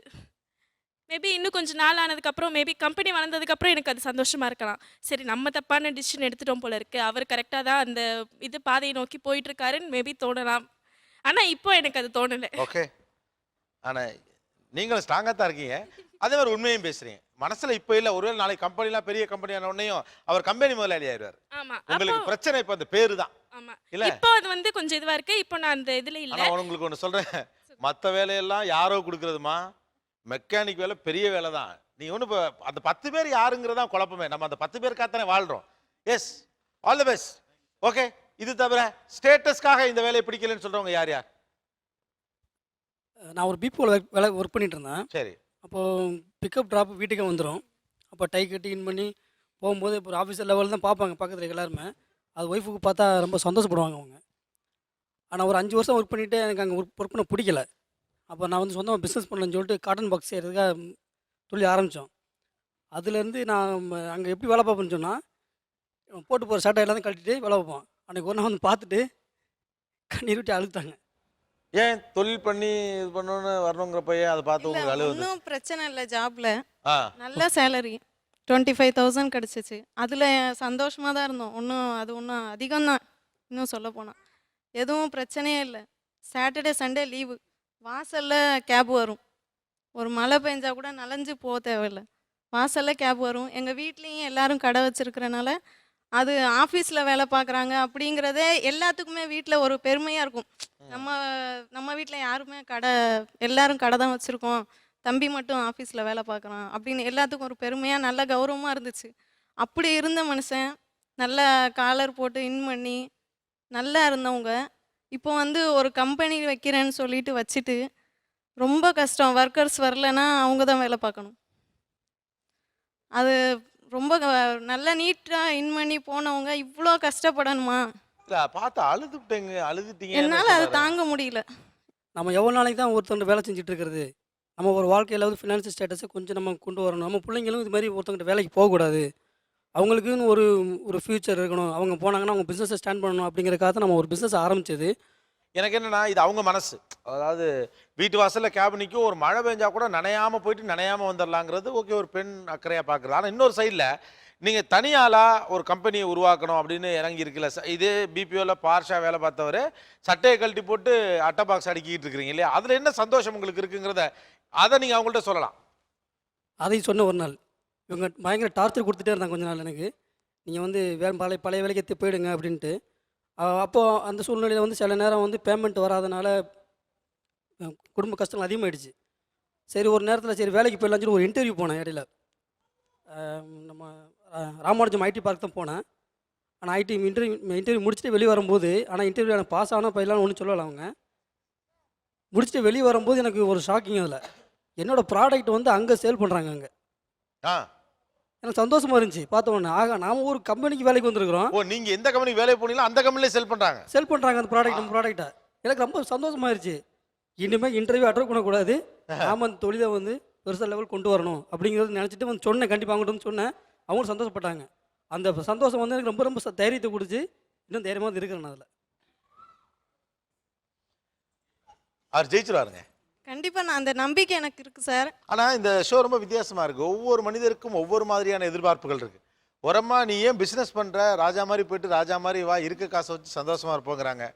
இன்னொருத்தமா நீ இருக்கதை விட்டுட்டு நான் நகையை தரேன் கூட வந்து நிற்கிறேன், இப்படி எத்தனை நாளையா ஃபோன்லேயே பேசிக்கிட்டு இருப்பேங்கிறாங்க. இல்லை சார், நான் வந்து இல்லை உங்களுக்கு இல்லை, எந்த உணர்வுமே தவறுன்னு பார்க்க முடியல. அவங்களுடைய தேவை குறித்து, வாழ்க்கை குறித்த புரிதல் குறித்து அது இருக்கு. ஒரு சிறிய இடைவேளைக்கு பிறகு மீண்டும் பேசுவோம். இது Aachi masala Neeya Naana powered by எல்டியா, co presented by Sunland refine sunflower oil. நீங்கள் பார்த்துக் கொண்டிருப்பது உங்கள் Vijay. Welcome back to Aachi masala Neeya Naana powered by எல்டியா, co presented by Sunland refine sunflower oil. ஸ்டேட்டஸ்ங்கிற ஒரு விஷயத்துக்காக தான் என் மனைவியினுடைய வேலையை வெறுக்கிறாங்க அப்படின்னு நீங்க நினைக்கிறீங்களா? இல்லை, அதான் இப்போ வந்து ஒவ்வொரு மனைவியும் வந்துட்டு ஒவ்வொரு வேலை, இந்த வேலை என் கணவர் பார்க்குறாரு அப்படின்னு சொல்லும்போது இந்த உலகம் வந்து அவங்கள எக்ஸைட் பண்ணுறாங்க, ஒரு பெருமையாக பார்த்துக்கிறாங்க. ஆனால் என் மனைவி வந்து சமூக சேவை செய்கிறாரு எங்கள் வீட்டுக்காரரு அப்படின்னு சொல்லும்போது, சோசியல் சர்வீஸ் அவங்கள ஏமாத்துறவங்க அப்படின்னு சொல்லும்போது அவங்க படுற அந்த கஷ்டம் வந்து என்ன. ஆனால் நாங்கள் உண்மையாக செய்கிறோம். உண்மையாக செய்கிறதுக்கு வந்து இந்த உலகத்தில் வந்து இந்த சமூக பணின்ற ஒரு தளத்தில் வந்து நல்ல பேர் கிடைக்கல. இந்த வேலை எப்படின்னா புலி வாழை பிடிச்ச கதை மாதிரி. வாழை பிடிச்சிட்டு விடவே முடியாது, விட்டா புலி நம்மளை அடிச்சிடும். இல்லை சார், அது விட்டு தான் இப்போதைக்கு நான் வேணான்னு சொல்கிறேன். இப்போ வேணாம், நம்ம கொஞ்சம் செட்டில் ஆன பிறகு நம்மளால் முடிஞ்ச அளவுக்கு சொந்தமாக செய்யலாங்கிறேன். நான் என்னுடைய பணத்தை எவ்வளோ செலவு பண்ணியிருக்கிறேன், யாராருக்கோ செலவு பண்ணியிருக்கிறேன். ஆனால் என் மனைவிக்கு வந்து ஒரு கடன் பிரச்சனை, அந்த நேரத்தில் வந்துட்டு அந்த கடனை தேய்க்கிறதுக்காக என் மனைவி வந்து தாலியை கழட்டி கொடுத்துட்டாங்க. ஸோ யாருமே அது செய்ய மாட்டாங்க. செய்கிறமா ஆயிடுச்சு. ஆனால் 1 கிராம் தாலியை என்னால் எடுக்க முடியல, அதுதான் கஷ்டம். ஸோ அப்போ தான் நினச்சேன், எங்கள் அப்பா சின்ன வயசில் சொல்லுவார், டீ கடையில் உட்காந்து எல்லாரோட பையன் பையிலையும் பணம் நிறையா இருக்கும், ஆனால் என் பையன் பையில் ஒரு பேப்பராகத்தான் இருக்குன்னுவார். ஸோ அப்போ நான் அது வந்து ரியலைஸ் பண்ணலாம். இன்றைக்கி வந்து அது பேப்பராகத்தான் இன்னும் கூட இருக்குது. என்னென்னா நிறையா கம்யூனிகேஷன் அட்ரஸ் தான் நிறையா இருக்கும். பொருளாதார ரீதியாக உண்மையாக உதவி செய்வாங்க யாரும் இல்லை. ஸோ அப்போ வந்து இப்போ வந்து என் மனைவி சொன்ன மாதிரி என் பிள்ளைகளுக்கும் அவங்களுக்கும் ஒரு எதிர்காலம் இல்லை. ஸோ அதை மாற்றணுன்னா எனக்கு நிறையா திறமை இருக்குது. கலையில் இருக்குது, நடிப்பில் இருக்குது, பாட்டில் இருக்குது, கவிதையில் இருக்குது. இப்போதைக்கு இந்த கவிதை பாட்டு திறமைனா நல்ல திறமை தான், ஆனால் உடனடியாக காசாக்கக்கூடிய திறமை கிடையாது. அதெல்லாம் இப்போ வந்து ஒரு இமீடியட் ரெமெடி தேவைப்படுகிறது. உங்கள் சமூக சேவை ஒரு இன்னொரு பக்கமும் ஒரு சிக்கல் இருக்குது. சமூகம் ஒருத்தன் தியாகியாகவே இருக்கிறத விரும்பிக்கிட்டே தான் இருக்கும். ஆனால் அவனுக்குன்னு ஒரு குடும்பம் இருக்குங்கிற பற்றி அவங்க ரொம்ப கவலைப்பட முடியாத அளவுக்கு அவங்க பிரச்சனை இருக்குது. நீங்கள் கொஞ்ச நாளைக்கு இந்த கொஞ்சம் கவிதை, கொஞ்சம் நடிப்பு எல்லாத்தையும் கொஞ்சம் ஒதுக்கி வச்சுட்டு கொஞ்சம் ரியாலிட்டிக்குள்ள நம்ம போகிறது தான் சரின்னு. உங்களுக்கு வேறு என்ன வேலை தெரியும்? கன்ஸ்ட்ரக்ஷன் வேலை தெரியும், ஃபேப்ரிகேட்டர் வேலை தெரியும், வெல்டிங் பண்ணுவேன். இப்போ மாதம் எவ்வளோ ஏர்ன் பண்ணுறீங்க? இப்போது மாதம் வந்து ஒரு 10,000 தான் கிடைக்குது. அதில் லோன் அதுன்னு போச்சுன்னா வெறும் ஒரு 8,000 அந்த மாதிரி தான் கிடைக்கும். ஓகே, வேறு ஸ்டேட்டஸ்? என் மனைவிக்கு வந்து நான் மேனேஜர் மார்க்கெட்டிங்கில் இருக்கேன் நான். சரி. ஸோ மார்க்கெட்டிங் வேலை வந்து அவங்களுக்கு பிடிக்கல, நாய் பொழப்புங்கிற மாதிரி சொல்லியிருந்தாங்க. அது அவங்களுக்கு இல்லை அவங்க ஃப்ரெண்ட்ஸுக்காக தெரியும் எனக்கு. நீங்கள் ஐடியில் இருக்கிறதுனாலையும் உங்கள் நண்பர்கள் அதை பற்றி பேசுனதுனாலே நான் கேட்குறேன். பொதுவாக ஐடியில் இருக்கக்கூடிய பெண்கள் அவங்களுடைய கணவருடைய ப்ரொஃபைல் எப்படி இருக்குன்னு நினைக்கிறாங்க? ஜென்ரலாக மெயினாக பார்த்தீங்க அப்படின்னா தே வுட் எக்ஸ்பெக்ட் அவங்களும் தன்னுடைய ஃபியான்சி அல்லது ஹஸ்பண்ட் வந்து இதில் ஐடியில் இருக்கணும்னு எதிர்பார்ப்பாங்க மெயின்லி. ஸோ ஏன்னா ஜென்ரலாக வந்து ஒரு doctor goes with doctor, engineer goes with இன்ஜினியர்ன்ற மாதிரி. ஸோ ஐடி சரியா? அந்த அந்த இண்டஸ்ட்ரி அவங்க 2 பேரும் ஒரே இண்டஸ்ட்ரியில் ஒர்க் பண்ணுறதால அந்த ப்ரோஸ் அண்ட் கான்ஸ் வந்து அவங்களுக்கே தெரியும். ஆக்சுவலாக ஒவ்வொருத்தரும் ஒவ்வொரு இண்டஸ்ட்ரியில் இருக்கும்போது maybe you may not know. அப்படி கிடையாது. அதுக்கு முன்னாலெல்லாம் ரொம்ப குறைவது. ஐடியில் இருக்க ஒருத்தருக்கு ஐடியில் இருக்கவர் தான் செட் ஆவாருங்கிறதே ஐடி கம்பெனி கிரியேட் பண்ணதான். For it's a global idea. அவர் ஒரு கேள்வி வச்சுட்டார் உங்கள்கிட்ட, இது உங்களுக்கு பிடிக்கலையா, உங்கள் ஃப்ரெண்ட்ஸுங்க பிடிக்கலையா அப்படின்னு கேட்குறாரு. இல்லை அவங்க வந்து அவங்க சொல்கிறதே இல்லை, அவங்க இப்போ சந்தோஷமா இருக்காங்களா இல்லையான்னு கேளுங்க ஃபர்ஸ்ட். அடுத்த கேள்வி மார்க்கெட்டிங் கரெக்டாக பாயிண்ட்டுக்கு வராப்ல. ஹாப்பியாக இருக்கீங்களா இல்லையா? இல்லை, எனக்கு பிடிக்கலன்னு நான் எதுக்கு கல்யாணத்துக்கு ஒத்துக்கிட்டு இருப்பேன். எனக்கு பிடிச்சிருக்கு, பட் அவங்க சொசைட்டியில் நான் சொல்லும் போது கன்ஃபியூஸ் பண்ணுறது தான் வந்து எனக்கு பிடிக்கலன்னு சொல்கிறேன். ஊரில் 4 பேர் தான் சொல்லுவாங்க. அவங்க பேச்சை கேட்டு நம்ம வந்து வச்சுக்கோங்களேன், கண்டிப்பாக நம்ம நாய் மாதிரி தான் மணி இல்லாமல் அந்த மாதிரி தான் போயிட்டு இருக்க மாதிரி. ஓகே, இப்போ ஊரில் 4 பேர் 4 மாதிரி சொல்லுவாங்க. அதெல்லாம் கேட்டுட்டு இருந்தா நம்ம சந்தோஷம் எப்படி போயிடும்னு நினைக்கிறீங்க? எப்படி போகும் அதை நீங்கள்? ஏன்னா இல்லை, இப்போ அவங்க மார்க்கெட்டிங் வேலை வேணான்னு சொல்லிட்டு இப்போ 4 பேர் சொல்கிறாங்க அந்த ஜாப் உங்களுக்கு வேணான்னு சொல்லிட்டு என்ன சொன்னா வச்சுக்கோங்க, நான் அந்த வேலையை விட்டுட்டுலாம் வேறு இதுக்கெலாம் போக முடியாது. நான் எனக்கு இந்த ஜாப் ரொம்ப பிடிச்சிருக்கு, பிடிச்சி தான் பண்ணுறேன் நான். ஆக்சுவலி அவங்களுக்கு காரணம் என்னென்னா 2 அவங்க கூட கொஞ்சம் நான் டைம் ஸ்பெண்ட் பண்ண முடியாது. 2வது வந்து டூர் போவேன், அது வந்து அவங்களால இருக்க முடியாது. அதை சடனாக ஆக்சுவலாக அவருடைய ஒர்க் ஷெட்யூல் உங்களுக்கு கஷ்டமாக இருக்கும். டூர் போகிறது, மீட்டிங்ஸு, ஃபோனை எடுக்காமல் இருக்குது, இந்த மாதிரியான ஒர்க் ஷெட்யூல்ஸ் உங்களுக்கு கஷ்டமாக இருக்கா? நான் இயல்பாகவே வந்து சொல்லணும்னா நான் இயல்பாகவே தனியாகவே இருக்க மாட்டேன் ஆக்சுவலாக. ஸோ நான் இப்போ ஹாஸ்டலில் தங்கும் போதுமே கூட தனியாக ஐ டோன்ட் ஸ்டே வித் 2 பேர். எப்பயுமே வந்து 2-3 பேரோட ரூமில் தான் தங்குவேன். தனியாக ஒரு சிங்கிள் ரூம் எடுத்து தங்க மாட்டேன். எனக்கு தனியாக தூங்குறதே எனக்கு ஒரு பயம் ஆக்சுவலாக. செக்யூர் இல்லாமல் விட்டு போகிறேன். இருக்க நல்ல ஒரு அப்பார்ட்மெண்ட்ஸு நல்லா. இல்லை, அவங்க செக்யூரிட்டி கேட்கலங்க. அவங்களுக்கு தனியாக இருக்கிறது போய் செக்யூரிட்டி என்ன பூட்டு போட்டுட்டு போயிடுவீங்களா? அந்த செக்யூரிட்டி கேட்கல. மாரல் சப்போர்ட்னு ஒன்று இருக்குல்ல, ஒத்தையாக இருக்கிறதுக்கே அவங்களுக்கு பழக்கம் இல்லை. தனிமையாக பத்திரமா இருக்கிறது பிரச்சனை கிடையாது. ஒரு மாதிரி இருக்குல்ல, யாருமே இல்லாத மாதிரி அவங்க ஃபீல் பண்ணுறதா சொல்கிறாங்க. It's psychological issue. இப்போ அது கொஞ்சம் குறைச்சிட்டேன். இப்போ அடிக்கடி இப்போ விட்டுலாம் போகிறது இல்லை. ஸோ அதே மாதிரி இம்பார்ட்டன்ட் இதுக்கு போகாமல் இருக்க முடியாது. ஸோ அந்த டைமில் கொஞ்சம் பேர் பண்ணி தான் ஆகணும். ஓகே, இந்த பிபிஓ யாரோ இருந்தாங்களே இங்கே ஒருத்தங்க, உங்கள் மனைவி என்ன ஒர்க் பண்ணுறாங்களா? என் மனைவி பிபிஓவில் ஒர்க் பண்ணியிருந்தாங்க. 2 பேரும் பிபிஓவில் ஒர்க் பண்ணுறப்ப என்ன? இல்லை, அவங்க அதில் இருந்ததுனாலேயே வந்து அவங்களுக்கு அதில் இருந்த அதாவது இண்டஸ்ட்ரி வந்து இப்போ 2007 ஒரு சப்ரைம் வந்து எல்லாமே இதுவானதுனால இது மாதிரி ஆயிருமோ, திரும்பி எப்போ இதுவாயிருமோன்ற ஒரு பயம் இருந்துக்கிட்டே இருக்குது. இந்த இண்டஸ்ட்ரியில் இருக்கிறதுனால உங்களுக்கு என்ன பயம்? எதிர்காலம் குறித்து என்ன பயம்? இந்த இண்டஸ்ட்ரியிலே இருக்கிறதுனால பயம் இல்லை. இந்த ஜாப்க்கு ப்ராப்ளம் இருக்கும் அப்படின்ற மாதிரி இருக்கிற அக்கரன்ஸ் மட்டும்தான். அது எனக்கு புரியுதுமா, ஒரு நிமிஷம். இல்லை, ஆக்சுவலி அவங்களுக்கு வந்து அந்த இண்டஸ்ட்ரியே இருக்காது அப்படின்ற பயம் இருக்குது. அப்படி இல்லை, இப்போ கவர்மெண்ட் ஜாப்னா நமக்கு அந்த ரிட்டையர்மெண்ட் வரலாம் அந்த ப்ராப்ளம் இருக்காது. ஸோ ஒரு யோசிச்சு பாருங்களேன், உங்களுக்கு தெரிஞ்சு சமீபத்தில் எத்தனை பேர் கவர்மெண்ட் ஜாப் கிடைச்சது? ரீசெண்டாக இப்போ யாருக்குமே கிடைக்கிறது. இப்போ அதாம்மா யதார்த்தமே அதான். This is uncertain industry. இது உங்களுக்கு என்னென்ன மாதிரியான கற்பனைகள், என்னென்ன மாதிரியான கவலைகளை உருவாக்குது? இப்போ நெக்ஸ்ட் வேறு ஜாப் போனோம்னா ஏஜ் லிமிட் பார் ஆகிடும். ஏஜ் லிமிட் பார் ஆயிரும். அது மட்டும் கிடையாது, இப்போது குழந்தையோட ஃப்யூச்சர், படிப்பு, இந்த மாதிரி விஷயங்களை யோசிக்கிறாங்க. என்னை பொறுத்தவரை பிபிஓ இண்டஸ்ட்ரின்னு பார்த்தீங்கன்னா கண்டிப்பாக இது வந்து அழியாது, மைக்ரேட் வேணாகும். இப்போ நம்ம இருக்க லெவல்லேருந்து இப்போ எப்படி ஒரு டேட்டா என்ட்ரிலேருந்து மைக்ரேட் ஆகி வந்ததா பிபிஓ இண்டஸ்ட்ரி. இதுலேருந்து இப்போ கேபிஓ, எல்பிஓ இந்த மாதிரி நிறைய போயிட்டே இருக்குது. Knowledge process out sourcing, legal process out sourcing இந்த மாதிரி நிறைய போயிட்டே இருக்குது. அந்த மாதிரி வந்து இதுலேருந்து நம்ம இன்னொரு லெவல் போவோமே தவிர இது கண்டிப்பாக அழியாது. ஏன்னா மில்லியன் டாலர்ஸ் வந்து இன்வெஸ்ட் பண்ணியிருக்காங்க இந்த பிஸ்னஸ்னால. அதனால் கண்டிப்பாக அழியாது. அது அவங்ககிட்ட நான் நிறைய தடவை சொல்லியிருக்கேன். ஆனால் ரியாலிட்டியில் உண்மையாகவே இதில் ஒரு ஹாப்பியான, கான்ஃபிடென்ட்டான, செக்யூர்டான எதிர்காலம் குறித்த ஒரு செக்யூர்டான லைஃப் இருக்கா? இல்லை, இதில் கிடையாது. இதில் கிடையாது. கிடையாது. கொஞ்சம் பெண்கள் கொஞ்சம் உடனடி முன்னேற்றம் அப்படிங்கிற ஒரு விஷயத்தை தான் முன்வைக்கிறாங்க. எல்லாருமே மண்டே தான் ஆட்டுறீங்க, ஏன்னா நிறைய பேர் அதான் சொல்லிட்டு இருக்காங்க. ஆனால் இந்த உடனடி முன்னேற்றம்ங்கிறது எப்படி சாத்தியமில்லே நீங்கள் கொஞ்சம் சொன்னால் பெட்டர். ஏன்னா எல்லாருக்குமே அதான் இருக்குது. ஒன்று ஒரு பிஸ்னஸை பண்ணு, டக்கால் இது பண்ணு, இந்த ஒரே பாட்டில் சினிமாவில் வர மாதிரி வந்துடுவோம் அப்படின்னு பாசிட்டிவாக பேசுகிறாங்க, நல்லா தான் இருக்குது. ஆனால் அப்படிலாம் முடியாதுங்கிற ஒரு ரியாலிட்டி இருக்குது இல்லையா? என்னோட ரிலேட்டிவ் ஒருத்தர், என்னோட தம்பி மீன்ஸ் கொலீக்ஸ், அவர் வந்து பார்த்தீங்கன்னா இப்போ ரீசனாக பிஸ்னஸ் ஸ்டார்ட் பண்ணாங்க. பட் ஷார்ட் அண்ட் பீரியடில் அவரோட பிஸ்னஸ் நல்லா இம்ப்ரூவ்மெண்ட் ஆகிட்டு இருக்கு. பட் இவங்களுடைய ஃபோக்கஸ் பார்த்தீங்கன்னு வச்சுக்கலேன், நீங்கள் கற்றுக் கொடுத்த, நான் தான் இன்ட்ரடியூஸ் பண்ணி விட்டேன் அந்த ஃபீல்டில், என்னோட ஃபீல்டில். பட் நீங்கள் சொல்லி கொடுத்து அவன் டாப்பில் வந்துட்டான், இப்போ நீங்கள் ஏன் இன்னும் போகாமல் இருக்கீங்க அப்படின்னு அவங்களுடைய கொஸ்டின். பட் அவனுக்கு இன்வெஸ்ட்மெண்ட் பண்ணுறதுக்கு அவனுடைய சர்க்கிள் இருக்குது, பட் நம்ம சர்க்கிள் கிடையாது. அதை அவங்க அனலைஸ் பண்ண மாட்டேன்றான். ஸோ எல்லா ஃபேக்டர்ஸையும் பார்க்கணுங்கிறீங்க. ஆமாம். எஸ், வேற உடனடி முன்னேற்றம் சாத்தியம் இல்லை. ஏன்? இப்போ கஷ்டப்பட்டா தான் இப்போ சீக்கிரமாக முன்னேற முடியும். இப்போ வெளியில் போகிறதே உன்னையால் தாங்கிக்க முடியலை. ஒரு 2 days இப்போ வீட்டில் தனியாக லோன்லியாக இருக்க முடியலன்னு சொல்கிற. ஸோ இது மட்டும் எப்படி நீ எதிர்பார்க்குற குயிக்காக? ஸோ நான் என்ன சொல்கிறேன்னா, ஆக்சுவலாக இப்போ I mean there are 2 ways of working. Smart way of working and hard way of working. So நான் வந்து ப்ரிஃபர் பண்ணுறது வந்து ஸ்மார்ட் வே ஆஃப் ஒர்க்கிங். ஆனால் அவர் ஒரு வேலை செய்கிறாரு, அதை அவர் திருப்தியாகவும் சரியாகவும் செஞ்சால் தான் அந்த கெரியரில் மேலே வர முடியும். ஒன்று, இது ஒரு பிளான். இன்னொன்று வந்து அவர் நம்பி ஒரு வேலையை கொடுத்துருக்காங்க, சம்பளத்தை தாண்டி இந்த வேலையை ஒழுங்காக செய்யணும். இதுதான் இந்த ஊரில் சொல்லப்பட்டிருக்கக்கூடிய வேலை சார்ந்த நியாயம். அதுக்கப்புறம் அந்த கார்பரேட் கம்பெனியில் என்ன சொல்லி கொடுத்துங்கிறது தனிக்காத. இன்னொன்று ஒரே நிமிஷம் சார், நீங்கள் சொல்கிற ஸ்மார்ட்டுங்கிறது என்ன இப்போ இதில்? Smart way, I mean efficient use of time. Do you mean to say that he is inefficient to handle many things?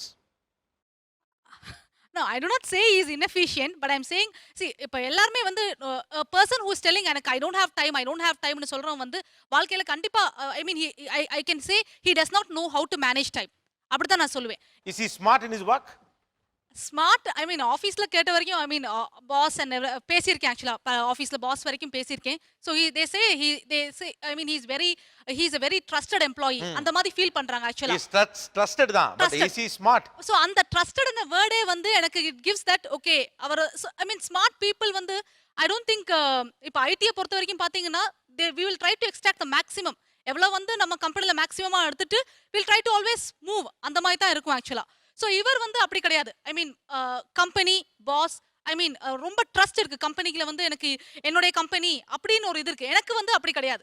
Ramakrishnan sir, அது உங்கள் பார்வைக்கு இந்த இடத்த நான் அழுத்தி கவனிச்சிருக்கேன். ஃப்ளோவில் மிஸ் ஆகணும். நவீன தமிழ் பெண்ணுடைய வடிவம் இதுதான். ட்ரஸ்டட்னு ஒரு வேர்டு அவங்க சொன்னாங்களே, அதுக்கு பின்னால் ஒரு அடிமை நிலை ஒளிஞ்சிருக்குன்னு நான் பார்க்குறேன் அப்படிங்கிறாங்க. It's a perception, it's a point of view. சுவாரஸ்யமான, மிக முக்கியமான, நுட்பமான இந்த தலைப்பின் கீழ் விவாதம் தொடரும். ஒரு சிறிய இடைவெளிக்கு பிறகு இது Aachi masala Neeya Naana powered by எல்டியா co present by Sunland refine sunflower oil. நீங்கள் பார்த்துக் கொண்டிருப்பது உங்கள் Vijay. Welcome back to Aachi masala Neeya Naana powered by எல்டியா co present by Sunland refine sunflower oil.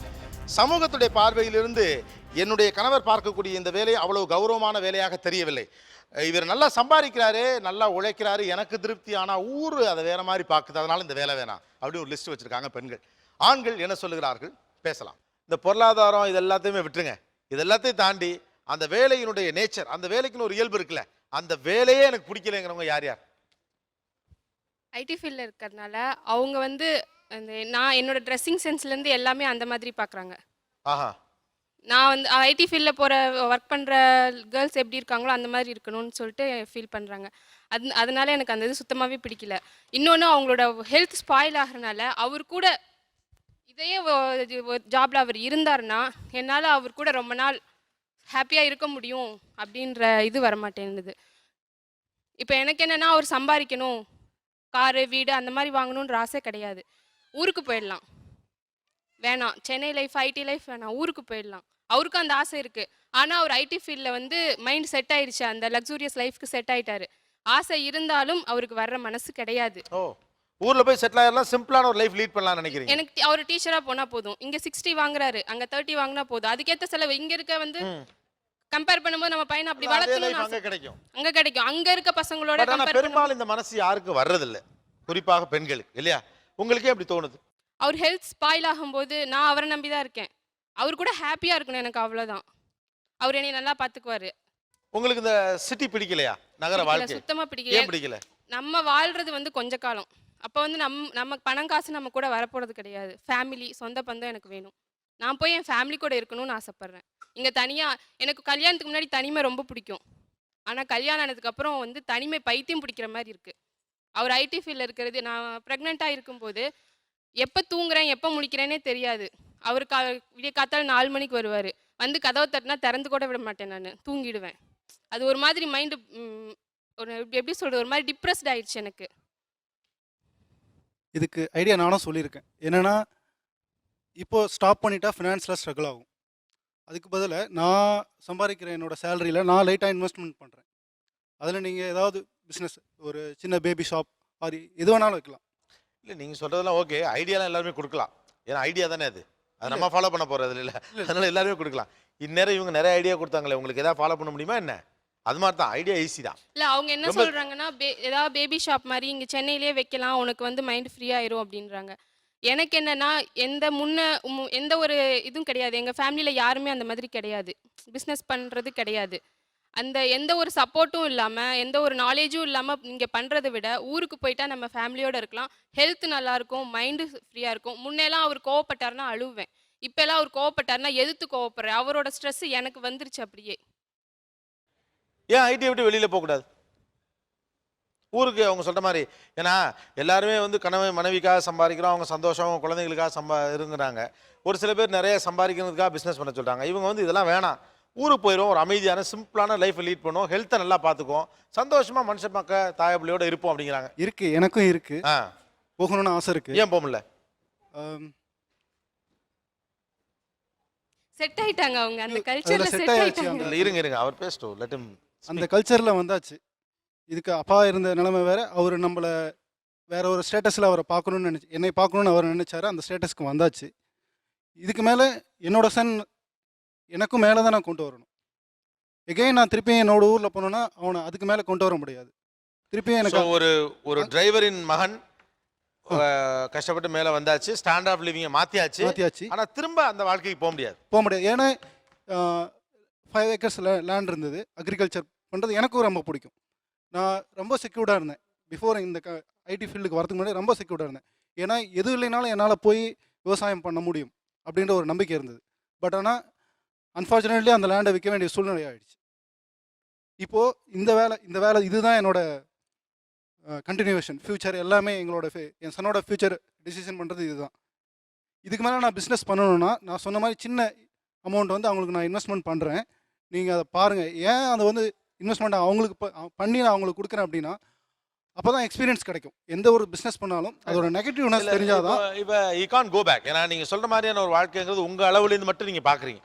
ஊர்லேருந்து நீங்கள் வந்தீங்க, ஆனால் உங்களுக்கே ஒன்று சொல்கிறேங்க இல்லைங்களா, இப்போ சொல்கிற நீங்கள் ஊருக்கு போன பிறகு இதே அளவு மைண்ட் செட்டோட இருப்பீங்களான்னு தெரியாது. நீங்கள் இந்த வாழ்க்கைக்குள்ளே கொஞ்சம் பழக முயற்சி பண்ணக்கூடாது? நான் உண்மையாக சொல்லப்போனால் நான் கொஞ்சம் சேஞ்ச் ஆகிட்டேன். அவரோட லைஃப்பில் நான் கொஞ்சம் அவரோட மைண்டுக்கு ஏற்ற மாதிரி நான் சேஞ்ச் ஆகிட்டேன். ஆனால் ஃப்யூச்சரில் எப்படி பார்த்தாலும் வந்து எனக்கு என்னென்னா அவர் ஹெல்த்து, அவர் கூட நான் ஹாப்பியாக இருக்கணும். அதனால ஐடி ஃபீல்டை விட்டு போகலாம் அப்படின்னு சொல்லி. உங்களை என்னென்னலாம் சேஞ்ச் பண்ணியிருக்காரு, எப்படியெல்லாம் சேஞ்ச் பண்ணியிருக்காரு? என்னோட சென்னைக்காக, அவருடைய வாழ்க்கைக்காக, அவருடைய லைஃப் ஸ்டைலோட மீட் ஹோட்டலில் போய் சாப்பிட்றது, சினிமா பார்க்குறது இதெல்லாம் பிடிக்காது. அவருக்காக அதெல்லாம் நான் பண்ணுவேன். ட்ரெஸ்ஸிங்கில் மாற்றிருக்காரு, அவங்கள ட்ரெஸ்ஸிங்கில் மாற்றிருக்காரு. இந்த மாதிரி லெகின் அந்த மாதிரிலாம் நான் போட மாட்டேன், மாற்றிருக்காரு அவருக்காக. ஓகே. ஆனால் இதெல்லாம் உங்களுக்கு பிடிச்சிருக்கா? முழுக்க பிடிச்சிருக்குன்னு சொல்ல முடியாது, பிடிக்கலன்னு சொல்ல முடியாது, அவருக்காக. ஓகே. அப்போ பிடிக்கலன்னு அர்த்தம். ஓகே. பட் அவருக்காகங்கிறதா அதில் மேட்ரு இல்லை. அதான் உங்களுக்கு பிடிக்கல, ஆனால் அது அவருக்காக, அப்போ பிடிச்சிருக்கு. It's very genuine. Yes. Okay. அவங்க நீங்கள் கிரீஸ் ஷர்ட் பண்ணுறதை பற்றி சொன்னீங்க, மெக்கானிக்ன்றது. இவர் டெய்லியும் வந்து வெல்டிங் பண்ணுறதுனால ஷர்ட்டே ஹோல்ஸ் போட்டு தான் வருவாங்க. நாங்கள் பேண்ட்டு ஃபுல்லாக ஹோல்ஸாக தான் இருக்கும், ஷர்ட் ஃபுல்லாக ஹோல்ஸாக இருக்கும். ஜாபு வந்து கண்டினியூஸாகவும் போக முடியாது, ஒரு ஸ்டேஜுக்கு மேலே கண்டினியூ பண்ண முடியாது. ஒரு 40 இயர்ஸ்க்கு மேலே இந்த ஜாப் கண்டினியூ பண்ண முடியாது. ஹெல்ப் பண்ணுறேன்னு சொல்கிறவங்களையும் ஏற்றுக்கவும் மாட்றாங்க. இதே ஜாபில் இருந்தால் 40 இயர்ஸ்க்கு மேலே இவர் என்ன பண்ணுவார்? சார் படுத்திருந்தோம், எழுந்திரிச்சு உக்காந்துருக்கேன். அது எப்படி நான் படுத்திருந்தேன் எப்படி எழுந்திரிச்சேன்னு சொல்கிறதுக்கு அது ஒரு பெரிய மேடையாக வேணும். இப்போ பேசி முடிக்க முடியாது. எழுந்திரிச்சு உக்காந்துருக்கேன். இனி நான் நிற்கணும், நடக்கணும், அப்புறம் ஓடணும், அப்புறம் பிஎஸ்எல்வி மாதிரி பறக்கணும். இவங்க நான் எதிர்பார்க்கறது என்னன்னா, இன்றைக்கே நீ பிஎஸ்எல் மாதிரி பறக்கணும் அப்படின்னு இவங்க எதிர்பார்க்குறாங்க. நான் அவங்கக்கிட்ட கேட்குற கேள்வி என்னென்னா, நான் இப்போ சொன்னேன் இல்லையா, இப்போ இதுக்கு எவ்வளோ டைம் ஆச்சா? இவ்வளோ டைம் ஆகும். அவங்க எதிர்பார்க்கறது, அவங்களுடைய புரிஞ்சுக்கிறது, அவங்க எப்படி வெளியில் சொல்கிறதுக்கு, இப்போ அதை பழையபடியே ஏற்கனவே சொன்ன மாதிரி என்னுடைய ஹஸ்பண்ட் இந்த வேலை செய்கிறாருன்னு சொல்கிறது, கூச்சப்படுறது எல்லாமே எனக்கு புரியுது. நான் அந்தளவுக்கு புரிஞ்சுக்காதில்ல. ஆனால் இதுக்குன்னா இவ்வளோ டைம் வேணும். இப்போ இதுக்கு எவ்வளோ டைம் ஆச்சோ அவ்வளோ டைம் தேவைப்படும். எஸ். வேற என் கணவரின் வேலையே எனக்கு பிடிக்கல, அந்த வேலையுடைய தன்மையே பிடிக்கலங்கிறவங்க யார்? என்னன்னா சார், அவர் வந்து ஹெச்ஐவி பாசிட்டிவ் கூட ஒர்க் பண்ணுறாரு சார் ஹஸ்பண்டு. அவர் சில விஷயங்கள்லாம் சொல்லும் போது எனக்கு ரொம்ப கஷ்டமாக இருக்கும். எந்தாண்டு அவருக்கு வந்துருமோ அப்படின்ற ஒரு பயம் எனக்குள்ளே இருக்கும். ஸோ அதான் எங்களுக்கு 2 பேத்துக்கு பிரச்சனைலாம் ஏகப்பட்டது நாங்கள் இது பண்ணியிருக்கோம். அதனாலேயே எனக்கு அந்த வேலை வேண்டாம் அப்படின்னு நான் சொல்கிறேன். கொஞ்சம் வெயிட் பண்ணுன்னு சொல்லுவார். அப்படியே சொன்னாலும் நான் வேலையை விட்டு நீ ஊருக்கு போய் செட்டில் ஆயிடுறியா, நம்ம நிலத்தை விற்றுட்டு நம்ம பிஸ்னஸ் ஏதாவது பண்ணலாமா அப்படி சொல்கிறார். நம்ம 2 பேரும் படிச்சிருக்கோம். அதை ஊரில் பண்ணாததை இங்கே பண்ணாத ஊரில் போய் என்ன பண்ண போகிறோம்? அது இங்கேயே நம்மளால ஏன் ஜெயிக்க முடியாது அப்படின்னு நான் சொல்லுவேன் சார். இல்லை, வா ஊரில் போயிட்டு நம்ம அப்பாவோட சொத்தெல்லாம் விற்றுட்டு நம்ம ஏதாவது பிஸ்னஸ் பண்ணலாம். அப்போ இன்னைக்கு உன்னோட அப்பா சொத்தை விற்றுட்டினா நாளைக்கு உன் பிள்ளைக்கு நீ என்ன சொத்தை கொடுப்ப? ரொம்ப சிம்பிள். நான் நேராக கேட்டுறேன், பணம் தான் பிரச்சனையா இல்லை அந்த வேலையிலேருந்து வெளியில் வரணுமா? அந்த வேலையிலேருந்து அவர் வெளியில் வரணும் சார். ப்ளஸ் பணமும் எனக்கு தேவை. என்ன பண்ணலாம்? இல்லை, உங்கள் நினைக்கிற மாதிரி பணம் உடனே கிடைக்காது. நான் ஆல்ரெடி அவங்கள்ட்ட சொல்லியிருக்கேன், பணம் உடனே வேணா நான் வேணா வந்து டே ஷிஃப்ட் பார்த்து நைட் டியூட்டி வேணா எங்கன்னா போகிறேன், நான் வந்து டைம் ஸ்பெண்ட் பண்ண ரெடியாக இருக்கேன். பட் ஆனால் நீ வந்து என்னை அலோவ் பண்ண, நான் வேணா 2 டியூட்டி கூட பார்த்து சம்பாதிக்கிறேன்னு சொல்கிறேன், அது அலோவ் பண்ண மாட்றாங்க. இன்னொன்று பிஸ்னஸ் பண்ணணும்னா பைசா வேணும். பைசா வேணால் கையில் உடனே வந்து ரெடி பண்ண முடியாது. பண்ணினாலும் நம்ம இறங்கி போய் மற்றவங்க கேட்கணுமா அப்படிங்கிற ஒரு ஸ்டேட்டஸ் ஒரு ப்ராப்ளம் ஒன்று, கேட்க முடியல. சரி, பொதுவாக சில வேலை சில பெண்களுக்கு பொதுவாகவே பிடிக்கிறது இல்லைங்கிறது ஒன்று. 2வது, சமூகம் ஒரு வேலையை எப்படி பார்க்கிறது அப்படிங்கிற அளவுகோல்லேருந்து தான் பெண்கள் ஒவ்வொரு வேலையுமே பார்க்குறாங்க. குறிப்பாக சமூக சேவை, வெளியிலே நல்லவர் பெயர் கிடைத்தாலும் வீட்டிலே பொருளாதாரம் இல்லை, இப்படியான சில காரணங்கள் முன்வைக்கப்படுது. பட் ஸ்டில் இந்த நெருக்கடிகளை தாண்டி இவர்கள் இந்த வேலையை விரும்புவதற்கு என்ன காரணம்? ஒரு சிறிய இடைவேளைக்கு பிறகு மீண்டும் பேசுவோம். இது Aachi masala Neeya Naana, powered by எல்டியா, co presented by Sunland refine sunflower oil. நீங்கள் பார்த்துக் கொண்டிருப்பது உங்கள் Vijay. Welcome back to Aachi masala Neeya Naana, powered by எல்டியா, co presented by Sunland refine sunflower oil. Okay, S Ramakrishnan sir, இதான் பேரலா ஓவராலாக ஒரு ரேண்டம் சாம்பிளிங் மெத்தட் கணக்கில் பார்த்தோம்னா தமிழ்நாட்டுடைய முகம். ஓகே, நீங்கள் கூட ஒரு ஷார்ட் ஸ்டோரி ஒன்று எழுதியிருந்தீங்க, அந்த பிழை திருத்துவோரின் மனைவின்னு நினைக்கிறேன். ஓகே, அதில் இந்த மாதிரியான விஷயங்கள் தான் ட்ராவல் ஆகிருக்கும். So what you want to say, என்ன பார்க்குறீங்க இந்த இதுலேருந்து? இல்லை, இப்போ இது வந்து வேலை சம்பந்தமான விஷயம் கிடையாது. இது வந்து எதிர்பார்ப்புகளுக்கும் ஏமாற்றத்துக்கும் நடக்கிற பிரச்சனை. ஒருத்தர் ஒரு திருமணம் பண்ணிக்கிடும் போது ஒரு எதிர்பார்ப்பை உருவாக்குறார். ஆணாக இருக்கலாம், பெண்ணாக இருக்கலாம், அவங்க ஒரு எதிர்பார்ப்போடு இருக்கிறாங்க. உதாரணத்துக்கு ஒரு பையனை திருமணம் பண்ணணும்னு நினைக்கும் போது அவங்க எதிர்பார்க்குறாங்க அதிக சம்பளம் வரணும், ஆனால் உடல் உழைப்பை செலுத்தக்கூடாது. அதே நேரத்தில் அவர் குறுகிய காலத்தில் அதிகமான பணம் சேர்க்கறதுக்கான வாய்ப்புகள் உள்ளவராக இருக்கணும். எந்த வேலையிலையும் 25 வருஷம் அவர் பார்ப்பாருன்னு இருக்கக்கூடாது. அவரை 2 வருஷத்தில் 1 வருஷத்துக்குள்ளே வேலை மாறிக்கிட்டே இருக்கணும். ஒரு எதிர்பார்ப்பு இருக்குது. இந்த எதிர்பார்ப்பு அவர்களாக உருவாக்கிட்டதில்லை, சமூகம் உருவாக்கி வச்சுருக்கிறது, பெற்றோர்கள் உருவாக்கி தந்தது, இந்த பண்பாட்டிலேருந்து அவங்க கற்றுக்கிட்டது. அதனால் ஆணுக்கோ பெண்ணுக்கோ முதல்ல திருமணத்துக்கு முன்னாடி ஒரு எதிர்பார்ப்பு இருக்குது. நம்மளுடைய மனைவியோ கணவனோ எப்படிப்பட்டவராக இருக்கணும், அவங்க எப்படி சம்பாத்தியம் பண்ணணும் அப்படின்னு. இன்னொன்று, இந்த எதிர்பார்ப்புகளில் 90% தோற்று போயிடுது. ஏன்னா அவர்கள் அங்கே போன உடனே ஒரு யதார்த்தத்தை புரிஞ்சுக்கிறாங்க. இந்த வேலைக்குன்னு ஒரு கஷ்டம் இருக்குது, இப்படி தான் வருவார், இப்படி தான் போவார், இத்தனை மணிக்கு தான் உறங்குவார், இதுதான் அவருடைய உலகம், ஆனால் இது எனக்கு வேண்டாம். இன்னொருவர் இருக்கிறார் இல்லையா, இவங்களுக்கு தெரிந்த நண்பரோ பார்த்தவரோ அவரை மாதிரி இருக்கலாமே, நீங்கள் இந்த ஏமாற்றத்தை நான் தாங்கிக்கிட மாட்டேன், எனக்கு பூர்த்தி பண்ணணும்னா நீங்கள் மாறிக்கோங்க. இவர் வந்து உடனே என்ன பண்ணுவார்னா, இல்லை நீங்கள் தான் மாறிக்கணும். இப்போ இவங்க பரஸ்பரம் இவருடைய ஏமாற்றத்தை தாங்கிக்கிட முடியாததான் பிரச்சனை. 2க்கு பின்னாடி என்ன இருக்குது அப்படின்னா, எனக்கு பணம் வேணும், அந்த பணம் குறுகிய காலத்தில் வேணும். அந்த குறுகிய காலம்ங்கிறது என்னன்னா, ஒரு நிர்ணயிக்கப்பட்ட வருடம் கிடையாது. 1 வருடத்தில் இருக்கலாம், 2 வருடத்தில் இருக்கலாம். உனக்கு திறமை இருந்தால் எல்லா சந்தர்ப்பத்தையும் காசாக்கலாம். இப்போ அவங்க பேசும்போது சொன்னாங்க இல்லையா, நான் ஒரு அலுவலகத்தில் வேலை பார்க்குறேன், எனக்கு அந்த கம்பெனி முக்கியம் இல்லை, வேலை தான் முக்கியம்னு. இது என்னென்னா, நான் சந்தர்ப்பத்தை காசாக்கிக்கிடுவேன், எனக்கு வேறு யாருமே முக்கியம் இல்லை. ஆனால் ஒரு மனிதன் வேலை பார்க்கும்போது அவன் ஒரு சந்தர்ப்பத்தை மட்டும் நினைக்கிறது இல்லை, சந்தர்ப்பத்தின் வழியாக எனக்கு ஒரு நற்பெயர் கிடைக்குதா, ஒரு உறவு ஏற்படுதா, எனக்கு அதுலேருந்து பொருளாதார வளர்ச்சி ஏற்படாட்டா கூட ஒரு நட்புக்காக, உறவுக்காக, என்னை உருவாக்கிய நிறுவனங்கிறதுக்காக நான் நியாயமாக இருக்கணும்லாம் நினைக்கிறவனா இருக்கான். ஆனால் ஒரு குடும்பத்தோட பார்வையிலேருந்து பார்த்தா அப்படிலாம் இருந்து என்ன கிடைக்க போகுது, உனக்கு சம்பளம் தானே கொடுக்க போகிறாங்க, அது இல்லை. அப்போ 2 பேருக்கும் 2 தனித்தனியான கண்ணோட்டம் இருக்குது. இந்த கண்ணோட்டத்தில் அடிப்படை பிரச்சனை உடல் உழைப்பை தாழ்வாக நினைக்கிறது தான்.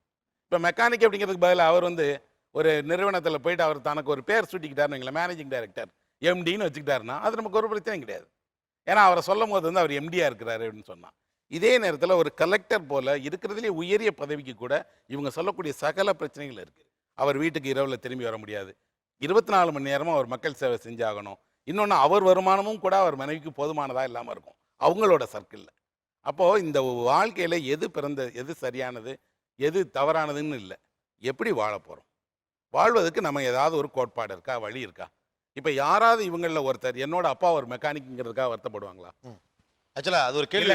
யாராவது ஒருத்தர் என்னைக்காவது ஒருத்தர் எங்கள் அப்பா டிரைவராக இருந்தாருங்க ஆனால் என்னை வந்து படிக்க வச்சுட்டாரு, எங்கள் அப்பா மட்டும் டிரைவராக இல்லாமல் இருக்கும்னு வருத்தப்பட்டிருக்காங்களா?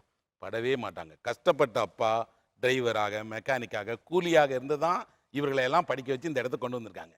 அவர்களுக்கு என்ன தோணுச்சுன்னா, நம்ம கஷ்டப்பட்டாலும் பரவாயில்ல, பிள்ளைங்கள் படிப்பின் வழியாக உயர்ந்த இடத்த வந்துட்டா போதும். அவர்கள் இந்த இடத்த வர்றதுக்கு 25 வருஷம் 30 வருஷம் இன்னும் சொல்லப்போனால் இந்த பெற்றோர்கள் இவங்க பட்டதை மாதிரி 10 மடங்கு கஷ்டத்தை அனுபவிச்சிருப்பாங்க. ஆனால் அதெல்லாம் தெரியப்படுத்தவே இல்லை. அந்த குடும்பத்திலேயும் அந்த பெண்ணுக்கு இந்த ஆதங்கங்கள்லாம் இருந்தது, இந்த அவமானங்கள்லாம் இருந்தது. ஆனால் நம்ம பிள்ளைகளுக்காக சகித்து கொண்டு வந்துட்டாங்க. இன்றைக்கி என்ன இருக்குன்னா, அந்த இடத்துல தான் நமக்கு ஒரு அடிப்படை பிரச்சனை வருது.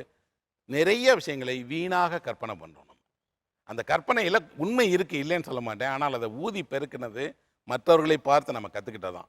அவங்க சம்பாரிச்சிட்டாங்க, அவங்க வீடு வாங்கிட்டாங்க, அவங்க கார் வாங்கிட்டாங்க, அவங்க பிள்ளைங்க இன்டர்நேஷ்னல் ஸ்கூலில் போகுது. ஒரு அடிப்படை பிரச்சனையை, வாழ்க்கையை நீங்கள் எப்படி முடிவு பண்ணீங்க? அது உங்கள் தேவைகளை நீங்கள் வரையறுத்து கொள்றதுல தான் இருக்குது. என்னுடைய தேவைகளை நான் வரையறுத்துட்டாலே என் வாழ்க்கை முறை மாறிடும். எனக்கு இதுதான் வேணும், நான் இப்படி தான் வாழ போகிறேன். இதே நகரத்துக்குள்ளே தான் சாலையில் வீடே இல்லாமல் உறங்குகிற மனிதனும் வந்திருக்கான், அவனும் வேலைக்கு தான் வந்திருக்கான் அந்த ஊருக்கு. இதே ஒரு நகரத்துக்கு தான் நேபாளத்திலிருந்து மாதம் 3000 கிடைக்குங்கிறதுக்காக ஒருத்தன் குடும்பத்தை விட்டு வரான், வருடத்துக்கு ஒரு முறை தான் ஊருக்கு போக முடியும். இதே வேலைக்கு தான் பீகார்லேருந்து ஒருத்தன் வந்து மொழி தெரியாமல் இங்கே வந்து சர்வராக பெஞ்சு தொடச்சிட்டு இருக்கான். நமக்கு அதெல்லாம் நடக்கலை. நம்மளை யாரும் பீகாருக்கு போக சொல்லலை, நம்மளை யாரும் நேபாளுக்கு போக சொல்லலை. இந்த சென்னையில் ஏதோ ஒரு வேலையில், தொழிலோ அலுவலகமோ ஒரு வேலையில் இருக்கும், சந்தோஷமாக இருக்கும், வீட்டுக்கு போயிடுறோம்.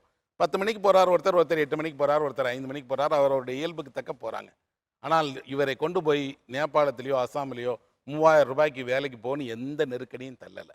ஆனால் நம்ம குடும்பங்கள் என்ன நினைக்குது அப்படின்னா, வேகமாக முன்னேறதுக்கு காரணம் என்ன அப்படின்னா, நாம் நினைக்கிறோம் இந்த அடிப்படை வசதிகள்லாம் நிறைஞ்சிட்டா வாழ்க்கை சந்தோஷமாயிரும். ஆனால் அது உண்மை இல்லை. ஏன்னா இந்த வசதிகள்லாம் இருக்கிற பெரிய தொழிலதிபர்கள் அத்தனை பேரும் சொல்லக்கூடிய ஒன்று நிம்மதி இல்லைங்கிறது. ஆனால் பணம் எப்போதுமே தனியாக வராது, பிரச்சனையை கூட்டிகிட்டு தான் வரும். பேக்கேஜ் தான்.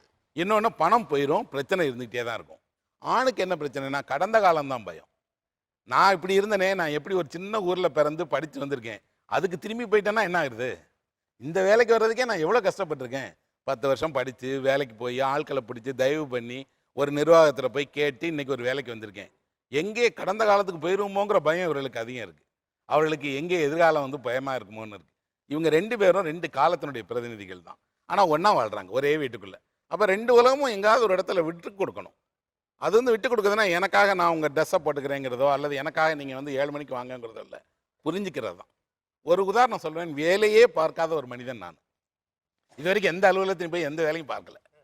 நான் வந்து இது வரைக்கும் பணம் சம்பாதிக்கிறதுக்காக ஒரு அலுவலகத்தில் போய் வேலை பார்க்கணுங்கிற நோக்கமே இல்லாதவன், வேலையே பார்த்தறியாதவன். ஆனால் என்ன ஒரு பெண்ணு காதலித்து திருமணம் செய்து கொண்டார், அவன் என் மனைவி. இன்னைக்கு வரைக்கும் அவர்கள் என்னை புரிந்திருக்கிறாங்க. எல்லா எதிர்பார்ப்புகளும் அவர்களுக்கும் இருக்குது. ஆனால் இவன் வேலை இப்படிப்பட்டதான், இவன் இதைத்தான் செய்வான், இவனுக்கான உலகம் இதுதான். இதை நாம் எப்படி அவனோட சேர்ந்து இருக்கிறது? இதில் எனக்கு அவங்க வந்து ஒரு பகுதி மாதிரி தான் நான் நினைக்கிறேன். என்னோட ஒரு வாழ்க்கையினுடைய ஒரு பாதி அவர்களுடைய அந்த அவ்வளோ உறுதுணையும் இல்லைன்னா நான் எழுத முடியாது. இப்போ அவங்க சொல்கிறாங்க சட்டையில் கிரீஸ் படக்கூடாது அப்படின்னு. இந்த சட்டையில் கிரீஸ் படக்கூடாது இல்லை, எல்லா தொழிலாளர்களும் எல்லா நேரங்களிலும் அவங்க அலுவலகத்தில் இதே மாதிரியான வேலையை தான் செய்கிறாங்க. அது அந்த தொழிலினுடைய இயல்பு. ஏன்னா அவர்களுக்கு அப்படி செஞ்சால் தான் அந்த வேலை. இதே நேரத்தில் ஒருவர் சட்டையில் அழுக்கே படாமல் போய் ஒரு வேலை பார்க்குறாரு. அவர் வந்து ஒரு வணிகம் செய்கிறவராக இருப்பார், அல்லது வந்து ஏதோ ஒரு கம்பெனியில் அவர் ஒரு நிர்வாகியாக இருப்பார். அவர் பணிக்கு அது தேவையில்லை. ஆனால் அவருக்கு இந்த சட்டையில் அழுக்கப்படாதே தவிர அவர் கேட்காத வசை சொல்லே இருக்காது. ஆமாம், அவரை ஒரு அதிகாரி கூப்பிட்டு வச்சுட்டு அவர் வாழ்க்கையில் நான் கூசக்கூடிய அத்தனை சொற்கள் எல்லாத்தையும் கேட்டுவார். ஆனால் அவர் கையை கட்டி அமைதியாக கேட்டுட்டு இருப்பார். ஏன்னா சம்பளம் கொடுக்குறான், நான் என்ன பண்ணேன். இன்னொன்று, உனக்கு எதுக்கு இவ்வளோ பணம் தேவை? உனக்கு நாளைக்கு 1 கோடி ரூபா எதுக்கு தேவை? உன்னுடைய அப்பா வீட்லேயோ அம்மா வீட்லேயோ இருக்கிற நேரத்துலலாம் அப்படி இல்லையே. ஒரு சாதாரண ஒரு மத்திய தர குடும்பத்தில் தினசரி பஸ் பிடிச்சிட்டு போயிட்டு வந்த பொண்ணாக தான் இருக்கும். ஆனால் அது திருமணமான உடனே கணவர்கிட்ட என்ன சொல்லுது அப்படின்னா, நீ எல்லாத்தையும் வாங்கிடு, கார் வாங்க முதல்ல. ஏன்னா இதெல்லாம் எனக்கு கிடைக்கல, உனக்கு வேணுங்கிறது நியாயம்தான், எனக்கு கூட புரியுது, அந்த பெண்ணுக்கு அந்த ஆசையெல்லாம் வரலாம் தான். ஆனால் அதெல்லாம் அடையணும்னு ஒருத்தரை கட்டாயப்படுத்தினால் அவர் என்ன பண்ணுவார்? முதல்ல மறுப்பார். மாறலான்னு முடிவு பண்ணார்னா அவர் ஒரு தவறான பாதையை தான் தேர்வு பண்ணுவார். ஆப்ஷன் இல்லையே. 3வது, அவர் அப்படி மாறும்போது நாளைக்கு அதில் ஏதாவது ஒரு இடையூறு வந்தால் நீ தான் அப்படி செய்ய சொன்னேன்னு சொல்லுவார். அந்த நேரம் பெண்கள் என்ன செய்வாங்கன்னா, நான் ஜெயிச்சோன்னா உனக்கு புத்தி எங்கே வச்சு, நானா காசு வாங்க சொன்னேன். யோசித்து பாருங்கள், இது வரைக்கும் ஏதாவது ஒரு குடும்பத்தில் ஏதாவது ஒரு மனைவி என் கணவர் வந்து லஞ்ச பணத்தில் வாங்கிட்டு வந்தார், இந்த நகையை அணிய மாட்டேன்னு சொன்ன ஒரு பெண் கிடையாது. ஒரு பட்டுப்புடவை என் கணவர் வந்து நியாயமற்ற முறையில் வாங்கிட்டு வந்துட்டாரு, திருப்பி கொண்டு போன்னு சொன்னவங்க கிடையாது. சாப்பாடு போட மாட்டேன் உனக்கு, நீ தப்பான வழியில் சம்பாதிச்சேனேன்னு சொன்ன பெண்ணே கிடையாது. மாறாக நீ என்ன வேணாலும் பண்ணு, அது இல்லைன்னா உனக்கு சாதுரியம் இல்லைன்னு அர்த்தம். இந்த சாதுரியம் இல்லைன்னா நீ பிழைக்க முடியாது, வாங்கி கொடு, எனக்கு கொடு, என் பிள்ளைகளுக்கு கொடுன்னா ஒரு ஆண் முதல்ல என்ன நினைக்கிறான்னா, இவங்களுக்காக நம்ம என்ன வேணாலும் செய்யலாம்னா செய்யலாம் தானே, குடும்பம் தானே எனக்கு முக்கியம். நம்ம எதிர்ப்புணர்ச்சியை எங்கே காட்டணும்னா, இது போன தலைமுறையிடம் இருந்தது. ஒரு தவறான சொன்னால் நீங்கள் ஊரில் எப்படி வேணாலும் இருக்கலாம், ஆனால் வீட்டில் உங்களுக்கு சாப்பாடு போட மாட்டேன், பிள்ளைங்க உங்க கூட பேசாது பார்த்துக்கோன்னு சொன்ன பெண்கள் இருந்தாங்க. காரணம், வீட்டுக்கு பயப்படுவான். உலகத்தில் எப்படி மோசமானவனாக இருந்தாலும் வீட்டுக்கு பயப்படுவான். வீடு தன்னை கரையாக வச்சுக்கிடணும், வீட்டில் தன் மனைவி பிள்ளைகளிடம் நல்ல பேர் வாங்கணும்னு. இன்றைக்கி எப்படி இருக்குன்னா, நானும் தனியால் நீயும் தனியால், நம்ம 2 பேரும் ஒரு வீட்டை பகிர்ந்துக்கலாம், 2 பேரும் பேங்க் பேலன்ஸை ஷேர் பண்ணிக்கலாம், பொதுவான சொத்துக்களை வாங்கலாம் அப்படின்னா அதுக்கு பேர் குடும்பம் இல்லை, அதுக்கு பேர் சேர்ந்து வாழ்கிறது. 2 பேர் ஒரே இடத்துல வாழ்கிறாங்க, உடல் தேவை கருதியோ பொருளாதார தேவை கருதியோ ஒன்றா இருக்காங்க, பிரிஞ்சு போயிடுவாங்க. ஆனால் குடும்பங்கிறது என்னென்னா, பரஸ்பரம் 2 பேரும் சேர்ந்து ஒன்றை உருவாக்குறது. ஒரு தாவரத்தை வச்சு வளர்க்குறது போல், நீங்கள் ஒரு விதையை வச்சுட்டிங்கன்னா அது கொஞ்சம் கொஞ்சமாக தான் வரும். ஒரு மாமரம் வைக்கிறோம், இன்னொரு மாமரம் வைக்கிறோம், ஒரு மாமரம் 5 வருடத்தில் காய்ச்சிரும், இன்னொன்று 10 வருஷத்துல தான் காய்க்கும். அது காய்க்கிற காலம் வரைக்கும் நீங்கள் காத்திருக்க தான் செய்யணும். அப்புறம் அவங்க சொன்னதில் எனக்கு ஒரே ஒரு விஷயந்தான் என்னென்னா, ஒருவரே அவங்க சொல்கிறாங்க வந்து, இப்போ அவங்க ட்ரஸ்ட் பண்ணுறது அப்படிங்கக்கூடியது, நம்பிக்கை வைத்தல் என்பது இந்த காலத்தை பொறுத்த மட்டும் ஒரு நடைமுறைக்கு ஒவ்வாத விஷயம், ஒரு தியாகம். உண்மையிலே உங்கள் வாழ்க்கையில் உங்கள் மேலே யாராவது ஒருவர் நம்பிக்கை வைத்தால் அதுதான் உங்களுக்கு கிடைச்சிருக்க பெரிய வெகுமதி. இந்த நம்பிக்கைக்கு வேறு வழியே கிடையாது. ஆனால் இந்த நம்பிக்கையை நீங்கள் உருவாக்கிடலாம் முடியாது, பணம் காசு கொடுத்தெல்லாம் உருவாக்கிட முடியாது. கொஞ்சம் கொஞ்சமாக அவர் பார்த்து தான் அவர் நம்பிக்கையை வைக்கிறார். இன்னொன்று, இந்த நம்பிக்கை வைக்கிற மனிதன் ஏமாற்றும் போது தான் அவர் அதிக வலி அடைகிறார். அவனை 20 வருஷம் வச்சுருந்தேங்க, என் கூடயே வச்சுருந்தேன், என் சகோதரனை போல் வச்சுருந்தேன், இந்த கடைக்கு என்னுடைய உரிமையாளரை போல் வச்சுருந்தேன், ஆனால் அவன் என்னை ஏமாற்றிட்டான் அப்படின்னு. எனக்கு ஒரு தேநீர் கடைக்காரரை தெரியும். அவர் வந்து ஒரு நாளைக்கு 2000 தேநீர் போடக்கூடியவர். அந்த தேநீரில் வந்து ஒரு நாளில் காலையிலேருந்து சாயங்காலம் வரைக்கும் சுவை இருக்கும். அவர்கிட்ட கேட்டேன், நீங்களே ஒரு கடை நடத்தலான்னு, ஏன்னா இவர்கிட்ட வேலை பார்க்குறீங்கன்னு. அவர் சொன்னார், இந்த கடைக்கு வரக்கூடிய அத்தனை பேரும் அது என் கடைன்னு நினச்சி தான் வராங்க, அவளுக்கு உரிமையாளர் யாருன்னு தெரியாது. ஏன்னா எனக்கு தெரியும் உரிமையாளர் யாருன்னு. அந்த அண்ணாச்சி என்னை எப்படி வச்சுருக்காருன்னா, சொந்த பிள்ளை மாதிரி கடையை கொடுத்து வச்சுருக்காரு. இவருக்கு த்ரோ பண்ணிட்டு நான் ஏன் அவர் தொழில் பண்ணணும், இங்கே நீங்கள் கூலி தானே இருக்கட்டும், ஏன் ஆனால் என்னன்னு நினச்சி தானே சாப்பிட வரான், எனக்கு தான் தினமும் பணம் கிடைக்குதுன்னு சொல்லிட்டு அவர் சொன்னார். இதை ஒரு வேளை நான் நம்பி நாளைக்கு இந்த வேலையை ஆரம்பித்தேன்னு வைங்க, என் கவனம் எல்லாத்துலேயும் சதிரிடும், ஒரு டீ கூட உருப்படியாக போட முடியாதுப்பான்னு சொன்னார். அது அவருடைய வாழ்க்கையை அவருக்கு கற்றுக் கொடுத்த பாடம். அவரை மாறுங்க மாறுங்கன்னு ஒரு குடும்பம் சொன்னாலும் அவர் மாற மாட்டார். ஏன்னா மாறினால் இந்த தொழில் கெட்டு போயிடும். அவருக்கு தான் தெரியாது, அவருக்கு தான் தெரியும். வீட்டில் போய் சொன்னால் அவங்க என்ன நினைப்பாங்க, உன்னை நம்பி ஒரு நாளைக்கு 2000 பேர் தேநீர் குடிக்கிறாங்கன்னா இவ்வளோ வருமானம் வருதுன்னா அது எல்லாமே நமக்கு தானே வரும், நீ ஏன் செய்யக்கூடாதுன்னா அவர் சொல்கிறாரு, அது இல்லை, மனது சந்தோஷமாக இருக்கா, மனது அந்த வேலையை இல்லை. அவர் மாஸ்டரா மட்டும் இருக்க வரைக்கும் தான் டீ டேஸ்ட்டாக இருக்கும். அவர் என்ன சொல்கிறாரு, நான் டீ போடும் போது மனசில் வேறு எதுவுமே இல்லாமல் இருந்தால் தாங்க அந்த சுவை வரும். ரியாலிட்டி. நான் வந்து கடன் கொடுத்துருக்கேன், பாலுக்கு இவ்வளோ கொடுக்கணும், மத்தியானம் 3 மணிக்கு அவன் கணக்கு வந்துடுவான்னா ஏதோ அவசரத்துக்கு ஒன்று போட்டு கொடுப்பேன், அப்போ எனக்கு அந்த கவனம் போயிடும். பல நேரம் வேலை பார்க்குற ஆண்களுக்கு இதுதான் இருக்குது. நான் ஒரு வேலைக்கு பழகியிருக்கேன்னு அவங்க வெளியே சொல்கிறாங்களே தவிர, இப்படி தான் எனக்கு செய்ய தெரியும், இப்படி செஞ்சால் தான் அதை நான் சரியாக செய்வேன், ஆனால் உனக்கு தெரியாது, அதை நான் உனக்கு விளக்கிலாம் சொல்ல முடியாது, உனக்கு பார்க்க அது வெறும் வேலையாக இருக்கு, ஆனால் எனக்கு அதுக்குள்ளே ஒரு ஈடுபாடுன்னு அக்கறைன்னு ஒன்று இருக்குது, நான் அந்த அக்கறையோடு உள்ளவனாக இருக்கிறேன், அதை நீ புரிஞ்சுக்கோ அப்படிங்கிறாங்க. ஒரு சிறிய இடைவேளைக்கு பிறகு மீண்டும் பேசுவோம். இது Aachi masala Neeya Naana, powered by எல்டியா, co presented by Sunland refine sunflower oil. நீங்கள் பார்த்துக் கொண்டிருப்பது உங்கள் விஜய்.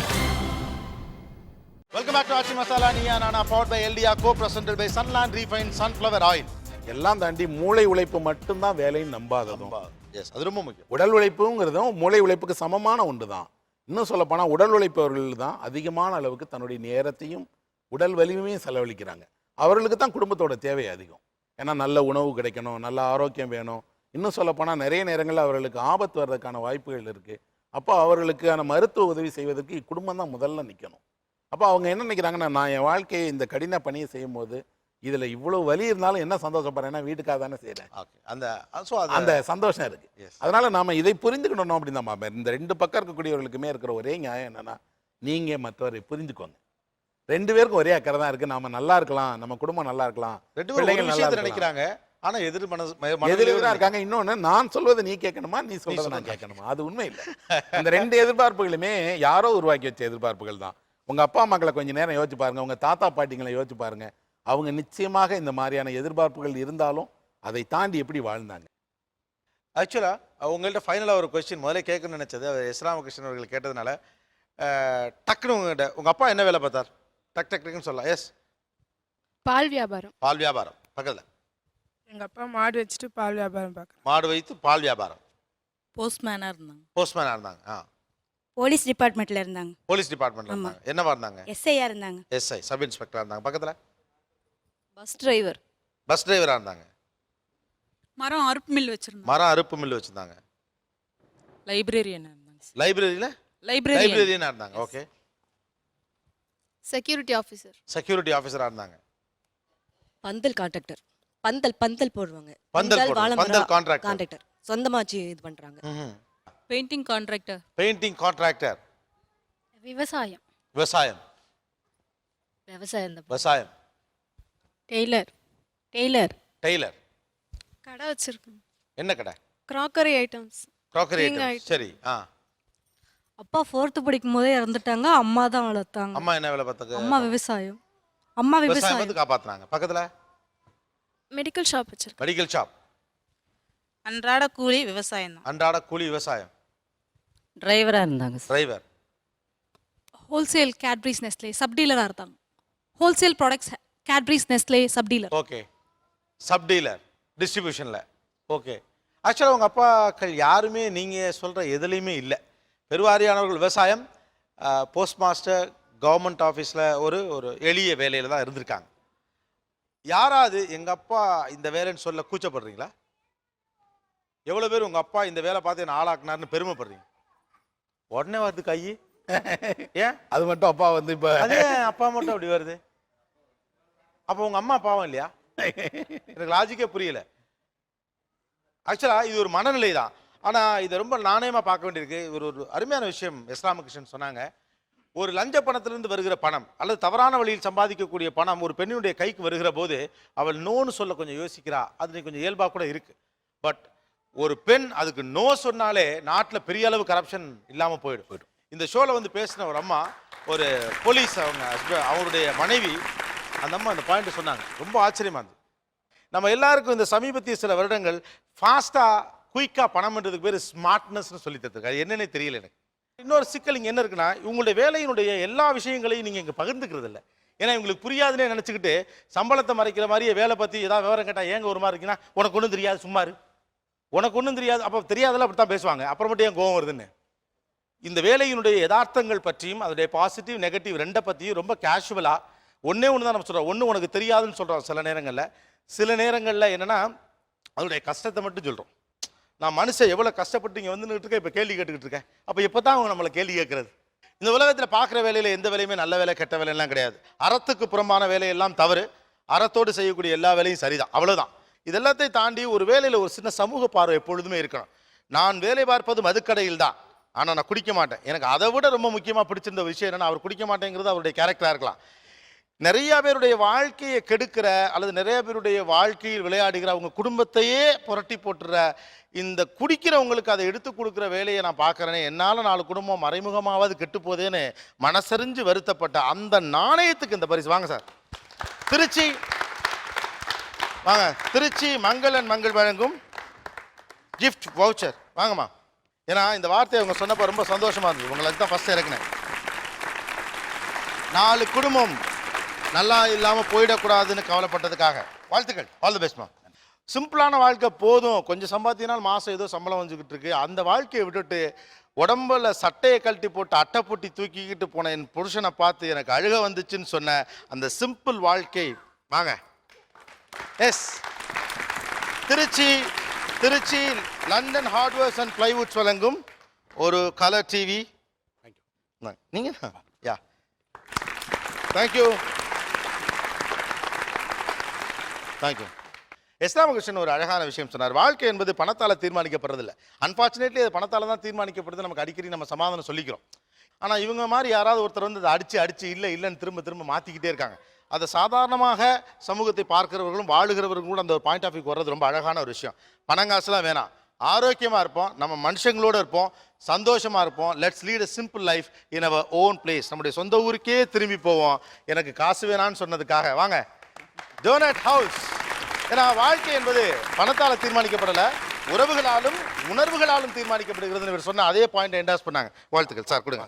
யா, பார்த்து. Thank you. And a special thanks to S Ramakrishnan sir. ரொம்ப கன்ஸ்ட்ரக்டிவாக, ரொம்ப கண்டென்டாக அழகாக இருந்தது sir. So very good information that need to be spread out. All the very best. நிகழ்ச்சியில் கலந்து கொண்ட அனைவருக்கும் கோபிநாத் நெஞ்சார்ந்த நன்றிகள். மீண்டும் இன்னொரு சந்தர்ப்பத்தில் பேசுவோம். இது Aachi masala Neeya Naana power by எல்டியா, co presented by Sunland refined sunflower oil. நன்றி, வணக்கம்.